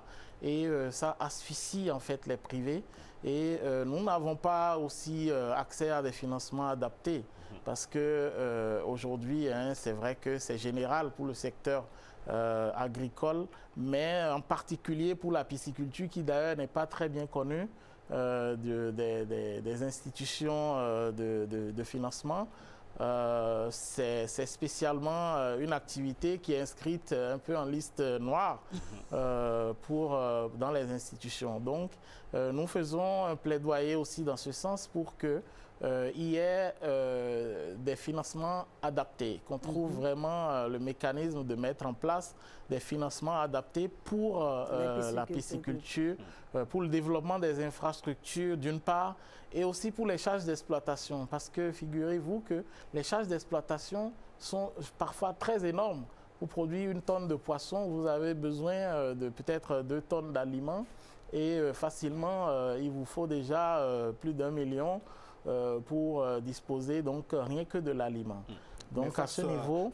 Face au défi des grosses œuvres dont vous parlez, que l'État devait prendre en charge, quelqu'un pourrait vous dire, mais l'opportunité des fleuves et des cours d'eau sont là, non? Quand on prend le lac Toro, par exemple, dans le sud du Bénin, il y a quand même de l'espace. Pourquoi est-ce que votre association ne fait pas un lobby dans ce sens pour permettre à vos membres de s'installer sur le plan d'eau en entier, par exemple? Oui, effectivement, à ce niveau, on n'a même pas besoin de sensibiliser. Les privés, ils sont déjà... Et il y a d'autres qui vont encore arriver. Mais nous devons faire attention parce que ce lac a quand même quelques soucis. On a vu il y a quelques années, et ça arrive chaque année d'ailleurs, il y a des périodes de grande mortalité sur ce lac-là. Et ces paramètres n'ont pas encore été suffisamment maîtrisés. Donc ça freine aussi un peu d'autres qui traînent encore les pas pour aller sur ce lac-là. Mais je vous assure qu'il y a déjà quand même beaucoup qui sont installés sur ce lac-là et qui mènent cette activité. Le véritable problème qu'on peut avoir d'ici quelques années, c'est la capacité de charge que nous ne maîtrisons pas. Parce que si on s'installe pour s'installer, on va finir par dépasser cette capacité de charge et ça va compromettre toute l'activité sur le lac. Et vous risquez d'encombrer également encore les cours d'eau. Nous ne pouvons pas y aller pour y aller simplement. C'est pour ça aussi qu'en termes de réglementation, on a besoin effectivement qu'il y ait de la réglementation, mais pas de la réglementation pour tuer la filière. Parce que en général, c'est un peu... Ce qui est sûr, Amandine Aniaboso a le sourire parce qu'en décembre, il y aura du poisson dans les plats. Et peut-être que l'association va organiser une séance de dégustation de poisson, pourquoi pas. Il faut remettre le couvert. Allez, Amandine, on va boucler cette rubrique. Oui, Alain Sotuman se retrouve demain. Demain, on va se retrouver...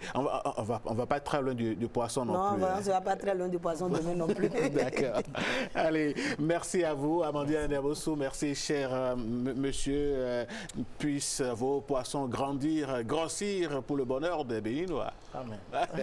Allez, chers amis téléspectateurs, nous allons marquer une courte pause et vous revenir. Qui a envie de prendre un bon bain chaud?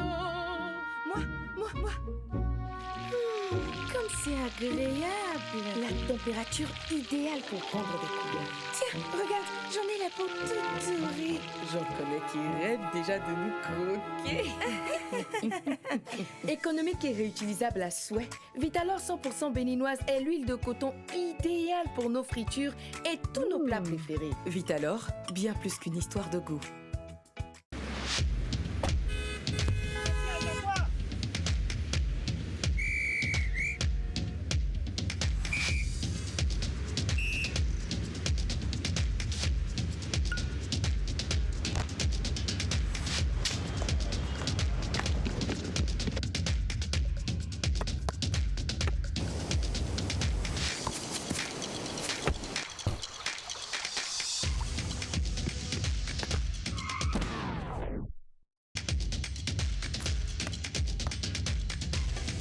Avec OneIsBet, c'est quand tu veux, où tu veux. Les sont en promotion. Rendez-vous en boutique Canal+, ou contactez votre vendeur Canal Box.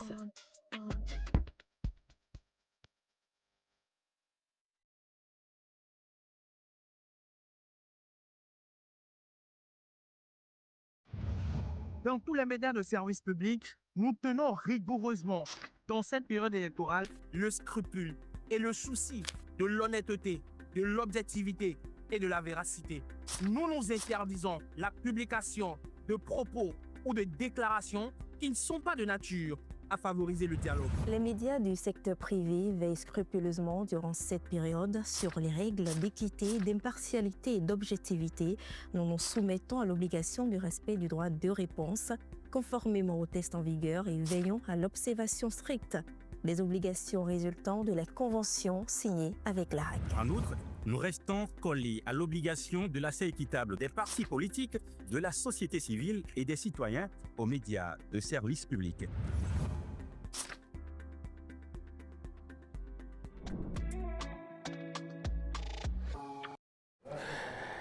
Et ouais, retour plateau pour parler cette fois-ci santé. Et oui, vous savez, votre santé nous importe parce que pour nous suivre, il faut que vous soyez en forme. Et ça, c'est un souci par ici et nous essayons de régler ça avec la rubrique, justement, la santé. Et c'est tout de suite.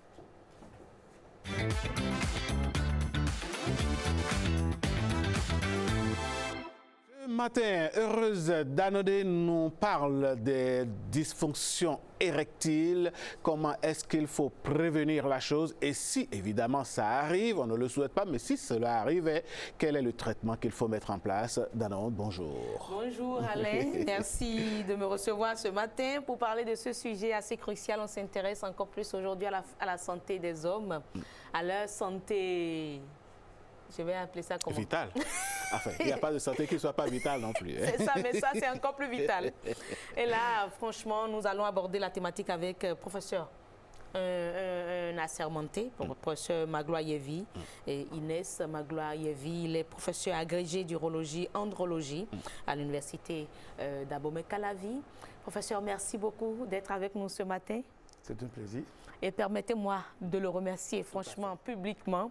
Il vient sauver une situation. Ce matin, on devrait recevoir quelqu'un d'autre avec qui on a commencé par parler du sujet la dernière fois, qui malheureusement a eu des soucis familiaux et n'a pas pu nous rejoindre. Parfois, tout ne dépend pas de nous dans la vie. Franchement voilà. Pas. Et en 10 minutes, professeur, il a tout fait pour me rejoindre. Merci beaucoup, professeur. C'est toujours un plaisir. N'est-ce pas? Le plaisir est partagé. Je vais inviter à présent les téléspectateurs à suivre cet élément qui nous renseigne un peu sur ce que nous appelons dysfonction érectile et ce qui cause la chose avant de recevoir le professeur pour parler plus en détail du sujet.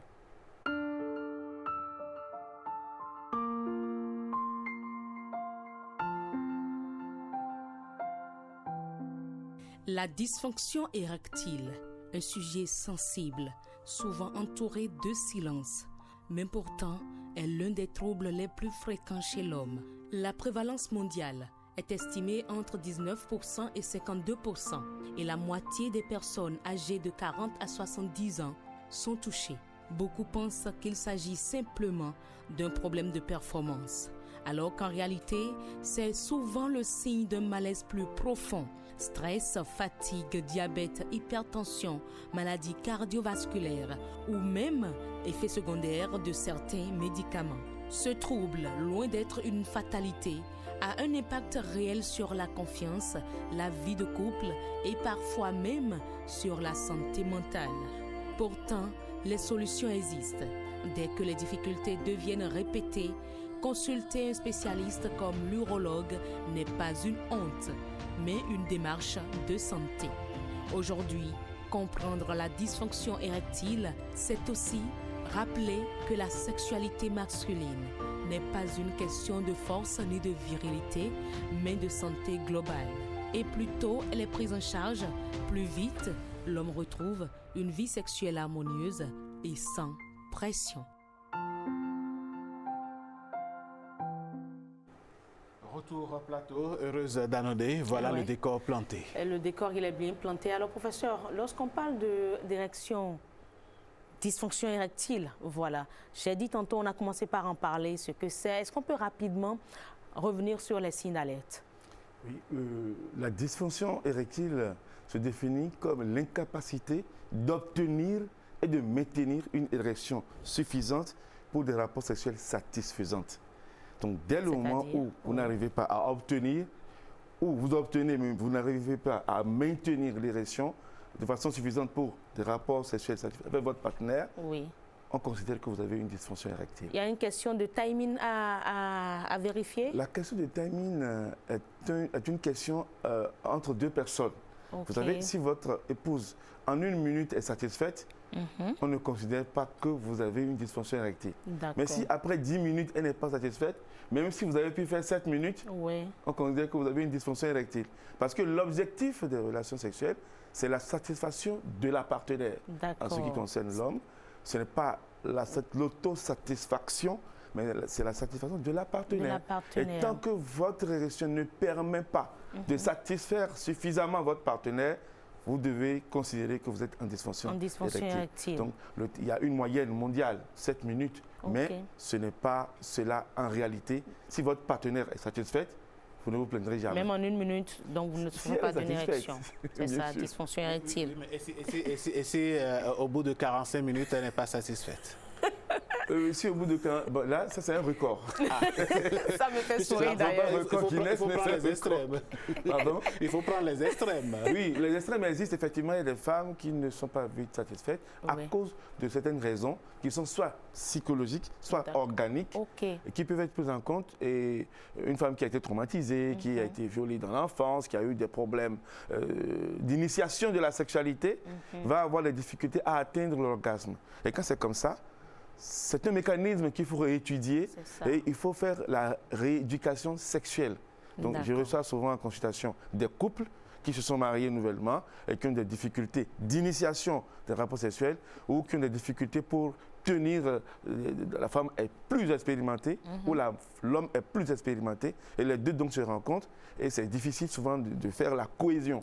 Donc nous sommes là pour jouer les arbitres et leur dire voilà, il faut procéder comme ci, comme ci, comme ça et généralement on arrive à bout. Vous avez dit tantôt, quand il peut arriver à se mettre en érection et ne pas tenir dans le temps. Bien sûr. Donc en plein acte, ça tombe. Ça tombe, oui. Mais qu'est-ce qui pourrait en être la cause? Votre collègue, Dr Adamaï, nous avait parlé de stress, mode de vie. Oui. Vous confirmez la chose? Bien sûr, le stress, je peux faire une petite phrase pour vous montrer pourquoi le stress ici importe dans la survenue de la dysfonction érectile. Dans 80-90% des cas, c'est le stress. Vous savez, le démarrage de l'érection est un phénomène électrique. C'est un phénomène électrique et nous avons ce qu'on appelle l'hypothalamus au niveau du cerveau par lequel nous rentrons en contact avec le monde extérieur et l'homme est attiré par ce qu'il voit, une belle poitrine, une bonne taille et tout ça. Donc quand il est attiré, le stimulus naît. Quand le stimulus naît, l'influx nerveux quitte le cerveau, descend dans la moelle épinière et va actionner au niveau de l'appareil génital l'ouverture des vaisseaux pour remplir les corps caverneux. D'accord? Donc, on a l'élément, donc le stress, qui peut intervenir au niveau de l'hypothalamus, les nerfs qui conduisent l'influx nerveux jusqu'au niveau de la verge. Et quand le corps caverneux s'ouvre, les vaisseaux se déversent dedans et quand le corps commence à se remplir, ça s'érige. C'est ça l'érection, vous comprenez? Et quand l'érection est activée, on passe maintenant à la phase des relations sexuelles. La sensation donc, que ressent l'homme au cours des rapports sexuels va revenir au cerveau par le système nerveux toujours, qui ramène pour que le cerveau sache que bon, la mission que j'ai lancée est en train de s'accomplir. Voilà. Donc, au cours de tous ces circuits-là, des différentes anomalies peuvent apparaître et couper le circuit ou baisser la performance de l'individu. Donc, au niveau donc, de l'hypothalamus, un homme qui est stressé, qui a des problèmes psychologiques, des troubles relationnels avec ses partenaires ou avec ses patrons au service, qui est anxieux, qui ne dort pas bien la nuit, qui a un trouble du sommeil, c'est quelqu'un qui n'est pas disposé à apprécier ce qui, apparemment, donc, doit l'attirer. Oui. Et quand vous n'arrivez pas à voir, vous avez les yeux, vous regardez, mais vous ne voyez pas, vous ne saurez pas apprécier pour être attiré. Donc, du coup, vous êtes déconnecté en quelque sorte du système qui doit vous stimuler. Voilà pourquoi le stress joue beaucoup. Je reçois des gens qui ont tout dans la vie, ils ont un bon diplôme, un bon salaire, bien habillés, toujours pimpants, mais très stressés. Donc, du coup, ils ont des problèmes d'érection. Wow. Et quand c'est comme ça, il faut agir sur le facteur anxiété. Donc, il faut déterminer la cause pour pouvoir déterminer le traitement. Je dis souvent à mes étudiants, vous ne pourrez pas tirer sur un gibier que vous n'apercevez pas. Il faut percevoir le gibier. Et là, il faut trouver la vraie cause. Si c'est le stress, il faut traiter le stress. Là, nous conseillons les patients, nous leur donnons parfois des médicaments pour essayer de calmer un peu. Et par rapport aux médicaments, il paraît qu'il y a des médicaments dont les effets secondaires peuvent être également une dysfonction érectile. Bien sûr. Bon, dans les grands groupes, il y a les causes physiques, qui sont les maladies organiques dont on peut parler si vous voulez, les causes psychologiques, qui sont les plus importantes, et les causes médicamenteuses. D'accord. Voilà. Et le mode de vie. C'est 2P et 2M. D'accord. Voilà. Donc, quand on parle de mode de vie, vous savez, ceux qui se droguent et qui fument beaucoup, qui mènent une vie de sédentarité, quelqu'un qui reste assis dans son bureau toute la journée, qui ne fait pas. Bien sûr. Puis, quand vous rentrez dans la sédentarité, votre sang ne circule pas bien. Les vaisseaux ne sont pas activés pour bien fonctionner. Or, il y a le facteur vasculaire qui intervient dans la survenue de l'érection. Donc, si les vaisseaux ne sont pas en bon état, vous avez une sédentarité, vous mangez mal généralement, vous avez ce qu'on appelle l'athérosclérose. Les vaisseaux deviennent rigides et ne transmettent pas bien la circulation sanguine. Donc, du coup, ce facteur va jouer sur l'érection. Donc, c'est tout ça qu'il faut traiter. Okay. Il faut donc, vous recevez un patient, pour nous les urologues, vous recevez un patient, vous devez l'interroger à suffisance pour identifier à quel niveau du circuit électrique se trouve le problème. Et quand vous avez trouvé le niveau du circuit électrique qui est intéressé par la situation, vous vous appesantissez là-dessus et vous traitez. Professeur, vous avez parlé tout à l'heure, vous avez sorti le mot, vous parlez de la qualité de la relation. Est-ce que l'ambiance entre le couple ou l'ambiance à la maison, l'ambiance de tous les jours, peut agir sur la vie sexuelle du couple? Très bonne question. Justement, lorsqu'il y a des troubles relationnels avec votre épouse ou votre partenaire, ça joue forcément sur les relations sexuelles. Une femme qui vous a injurié, vous savez, l'homme soigne son ego. Quand vous humiliez un homme, quand vous l'injuriez, quand vous lui parlez mal, quand vous l'abaissez devant ses amis, devant ses parents, devant ses enfants, les femmes, il y a des femmes qui aujourd'hui ont ce caractère un peu masculin, qui parlent très mal à leur mari. Lorsqu'il y a ce conflit, surtout des problèmes financiers, parce que généralement dans les couples, c'est le problème de communication, les problèmes financiers et la gestion des enfants. Bon, généralement, lorsque c'est mal géré et que l'homme se sent diminué par rapport à la femme, elle peut être très belle, elle peut mettre toutes les parures du monde, elle peut être très jolie, appréciable par ses patrons au service. Si l'homme même n'est pas attiré, il n'aura pas d'érection. Mais dans ce cas, vous savez comment on arrive à faire la différence? Quand il va dehors, tout se passe très bien. Quand il est à la maison, tout se passe très mal. Et là, malheureusement, on accuse celle qui est au dehors. On dirait que c'est celle qui est au dehors qui a un griffe bassée, alors qu'elles sont peut-être innocentes. Oui, justement. Donc, la femme doit savoir que il y a elle a un grand rôle à jouer dans cette histoire. Même lorsque la dysfonction érectile survient, elle a un grand rôle à jouer dans la correction de cette dysfonction érectile. Vous savez, il peut arriver des moments où on est de panne parce qu'on ne maîtrise pas toujours sa stabilité psychologique. Donc, il peut vous arriver, même étant bien portant, d'être pensif un moment et de rater l'érection. si ça vous arrive, et que vous avez une partenaire qui vous dit il est allé se promener, il a vidé ses couilles, entre guillemets, et puis il est rentré, mais il n'a pas d'érection, il est tout le temps derrière les femmes, et quand il commence à parler comme ça, votre ego diminue. Elle vous abaisse en réalité. Mais comment devrait-elle parler pour vous permettre de revenir? Il faut qu'elle vous encourage. Il faut encourager le moteur à démarrer, à fonctionner. Oui, mais professeur, est-ce que quelque part, elle ne va pas vous dire que c'est utopique du moment où elle n'est pas avec vous en ville? Elle suppose que vous êtes allé faire vos 400 coups au dehors et arrivé à la maison, vous êtes fatigué, alors que vous êtes innocent dans la situation. Voilà. Comment est-ce qu'il faut rétablir les choses? Une relation stable se base sur la confiance réciproque. La confiance réciproque suppose qu'il ne faut pas chercher la fourmi noire sur la pierre noire dans la nuit noire. C'est trop compliqué ça. Quand vous commencez à fouiller, vous allez découvrir des choses qui ne vous feront pas du bien ou des choses qui existent mais qui ne vous auront jamais perturbé si vous n'êtes pas allé chercher à les voir. Et c'est bien parce que vous êtes allé chercher à les voir que vous changez quelque chose. C'est ça.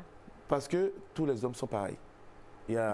Tout dépend. Donc, nous sommes en réalité une résultante de tout ce dont nous avons été victimes, des facteurs externes, internes, familiaux, qui ont agi, qui nous ont transformés et nous sommes ce que nous sommes. Donc, les corrections se font de façon progressive. Maintenant, les corrections se font également. La femme a un rôle à jouer par rapport à la correction, mais au niveau médical, est-ce que la chose se corrige? Bien sûr. Lorsque vous avez une dysfonction érectile, je vous recommande vivement d'aller voir un urologue et qui va vérifier si c'est des facteurs organiques. Donc on peut demander des bilans hormonaux.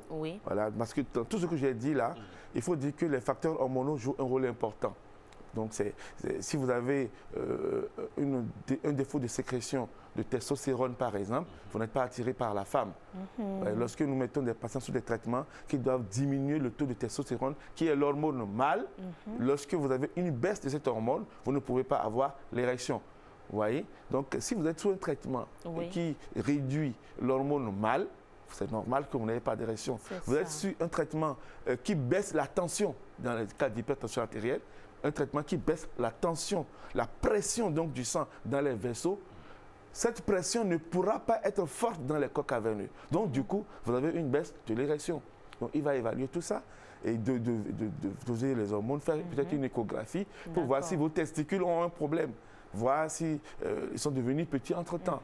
Et dans ma pratique, j'ai remarqué qu'il y a beaucoup de patients qui sont devenus des patients qui présentent une dysfonction érectile parce qu'ils ont pratiqué la masturbation pendant longtemps.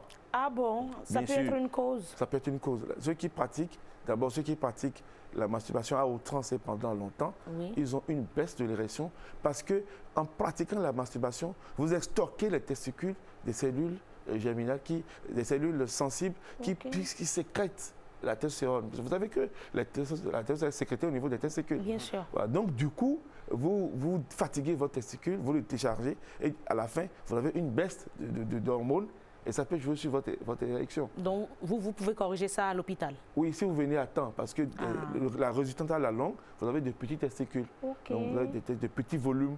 Et ça, là, ça ne se corrige pas, mais on peut apporter des hormones pour corriger le problème. D'accord. Il faut que, voilà. Et ça, on ne va pas vous laisser partir de ce plateau sans vous demander si l'alimentation a un effet ou une conséquence sur les dysfonctions érectiles. Mais bien sûr, l'alimentation va jouer un rôle important parce que quand je parle d'athérosclérose, c'est une situation qui va être liée à une très mauvaise, un mauvais mode de vie, la sédentarité, l'excès donc de cholestérol dans le sang. Quand vous consommez beaucoup de repas gras, beaucoup d'huile, beurre, tout ça, vous rendez difficile la circulation sanguine dans votre corps. Ceux qui mangent beaucoup gras sont des gens qui vont être... Ceux qui prennent beaucoup de sucre aussi. Vous savez, lorsque vous avez le diabète, c'est les candidats potentiels à la dysfonction érectile. Lorsque vous consommez beaucoup de sucre, vous êtes exposé peut-être à fatiguer votre pancréas et à faire après un diabète et vous êtes candidat. Puisque dans le diabète, le taux de sucre s'élève, le sang devient lourd et donc circule difficilement. Voilà, donc ça va engendrer des pathologies vasculaires parce que les vaisseaux, le sucre va se déposer et rendre difficile la circulation. Les nerfs ne vont plus répondre normalement. Et on parle de micro-angiopathie et les microneuropathie. Donc tout ça va contribuer chez le diabétique à ne pas avoir un bon résultat. C'est compliqué. Il faut savoir aussi qu'il faut faire du sport. Voilà. C'est compliqué que nous cherchons des solutions ce matin pour les téléspectateurs. Lorsque je vais dans les restaurants, oui, il faut faire du sport. Celui qui fait du sport, le sang circule bien dans son corps, il a une bonne circulation sanguine et ses nerfs sont bien éveillés, donc il répond souvent plus vite et mieux. Non, mais il y a l'autre chose que l'on accuse très souvent, les aphrodisiaques. Est-ce que réellement, au lieu de venir corriger un mal, ça crée un problème? Les aphrodisiaques, il y en a de notamment toutes sortes. ceux que nous avons sur le marché noir. Il y a des aphrodisiaques de toutes sortes aujourd'hui.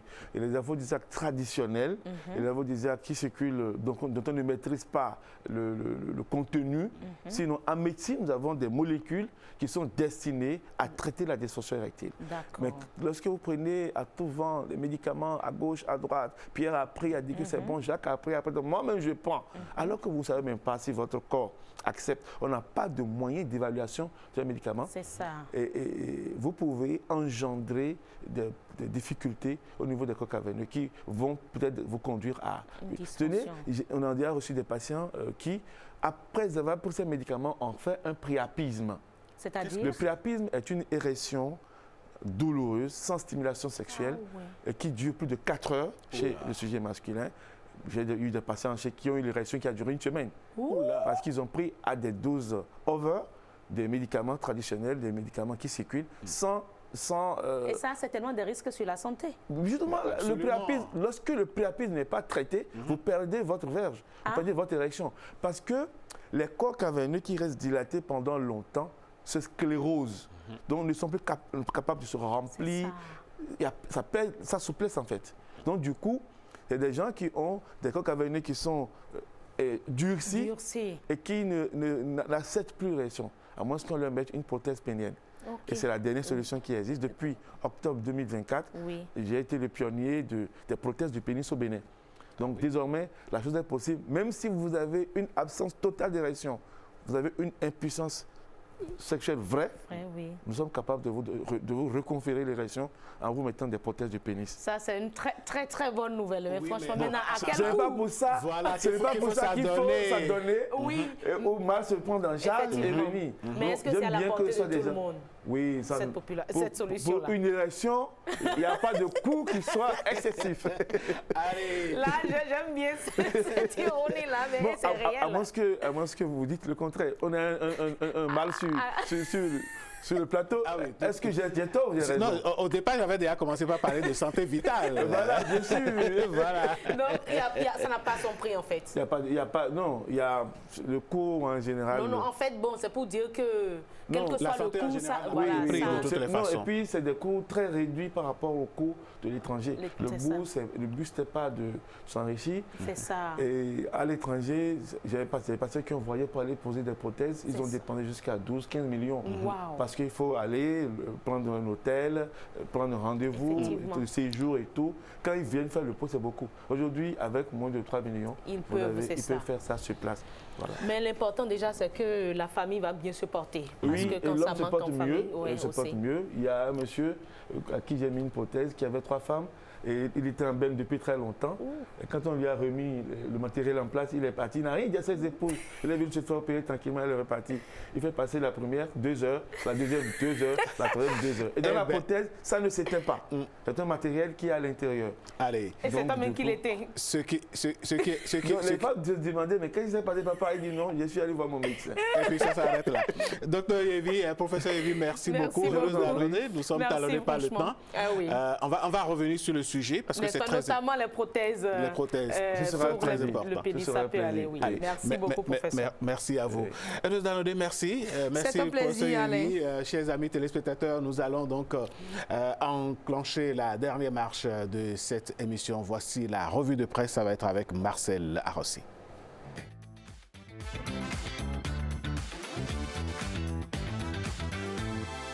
La revue de presse de ce matin, Marcel Arossi, qu'est-ce que nous allons pouvoir nous mettre sous la dent? Eh bien, bonjour Alain, bonjour à tous. Ce matin, la presse béninoise parle d'une voix qui dit l'instant politique un peu lourd que traverse le Bénin au lendemain du coup de force déjoué du 7 décembre dernier. Gaskiani Info raconte minute par minute la mécanique des interpellations. Vendredi matin, Candide Azanaï est encerclé, invité à suivre les forces de l'ordre, puis conduit à la police judiciaire. Le récit est précis. Gaskiani Info insiste sur les chefs d'accusation évoqués: complot contre l'autorité de l'État, incitation à la rébellion avant de replacer l'affaire dans le sillage de la promesse présidentielle. Cette forfaiture ne restera pas impunie, disait Patrice Talon. Le journal dessine le portrait d'un opposant radical, ancien allié devenu critique acerbe, tout en rappelant un fait majeur: le parti Restaurer l'Espoir a condamné sans ambiguïté la tentative de coup d'État. Fraternité, lui, adopte un ton plus mesuré, plus prudent aussi. Le journal constate, mais se garde d'affirmer. Il écrit: aucune communication officielle n'est venue préciser les motifs. Fraternité suspend donc le jugement. Rappelle que Candide Azanaï avait condamné le putsch quelques jours avant son arrestation et martèle une idée centrale. Rien à ce stade ne prouve une implication directe sur Tchabi-Ayi. Fraternité décrit une opération nocturne, une perquisition et une garde à vue dans l'attente de la parole du parquet spécial de la Criette. La presse du jour, elle, choisit l'angle de la promesse présidentielle en action. Le journal s'interroge frontalement: assiste-t-on à l'exécution méthodique de l'engagement du chef de l'État?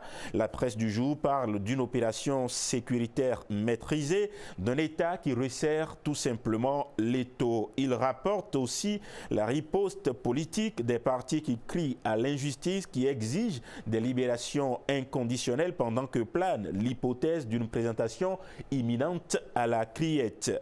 Et puis, à la Cour constitutionnelle, les sages valident la Constitution révisée. Le matinal raconte la solennité du moment. 2 jours d'audience plénière, 2 jours de débat feutré, 2 lectures juridiques, d'arguments pesés à la virgule près, et au bout du silence, des délibérations, une décision qui tombe nette. La révision est conforme en toutes ses dispositions à la loi fondamentale. Le journal cite la décision DCC 25-293 du 12 décembre 2025 et inscrit l'instant dans le marbre du droit. Pour le matinal, les sages n'ont pas hésité, ils ont béni juridiquement la loi numéro 2025-20 portant révision de la Constitution du 11 décembre 1990. À travers ces lignes, le quotidien met en scène l'arbitre suprême du jeu démocratique.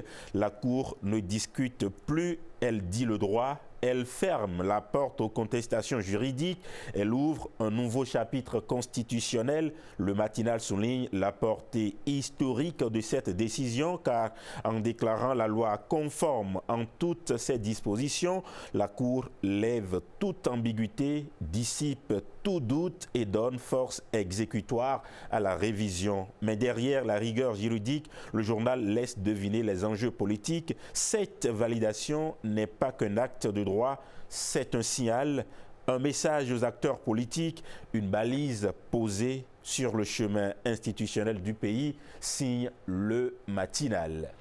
Merci à vous, Marcel Arossi. Mesdames, Messieurs, ainsi s'achève l'édition de ce matin de votre émission Bonjour le Bénin. On se retrouve demain, si Dieu le veut. Passez de très bons moments en compagnie des programmes de la télévision nationale. À très bientôt.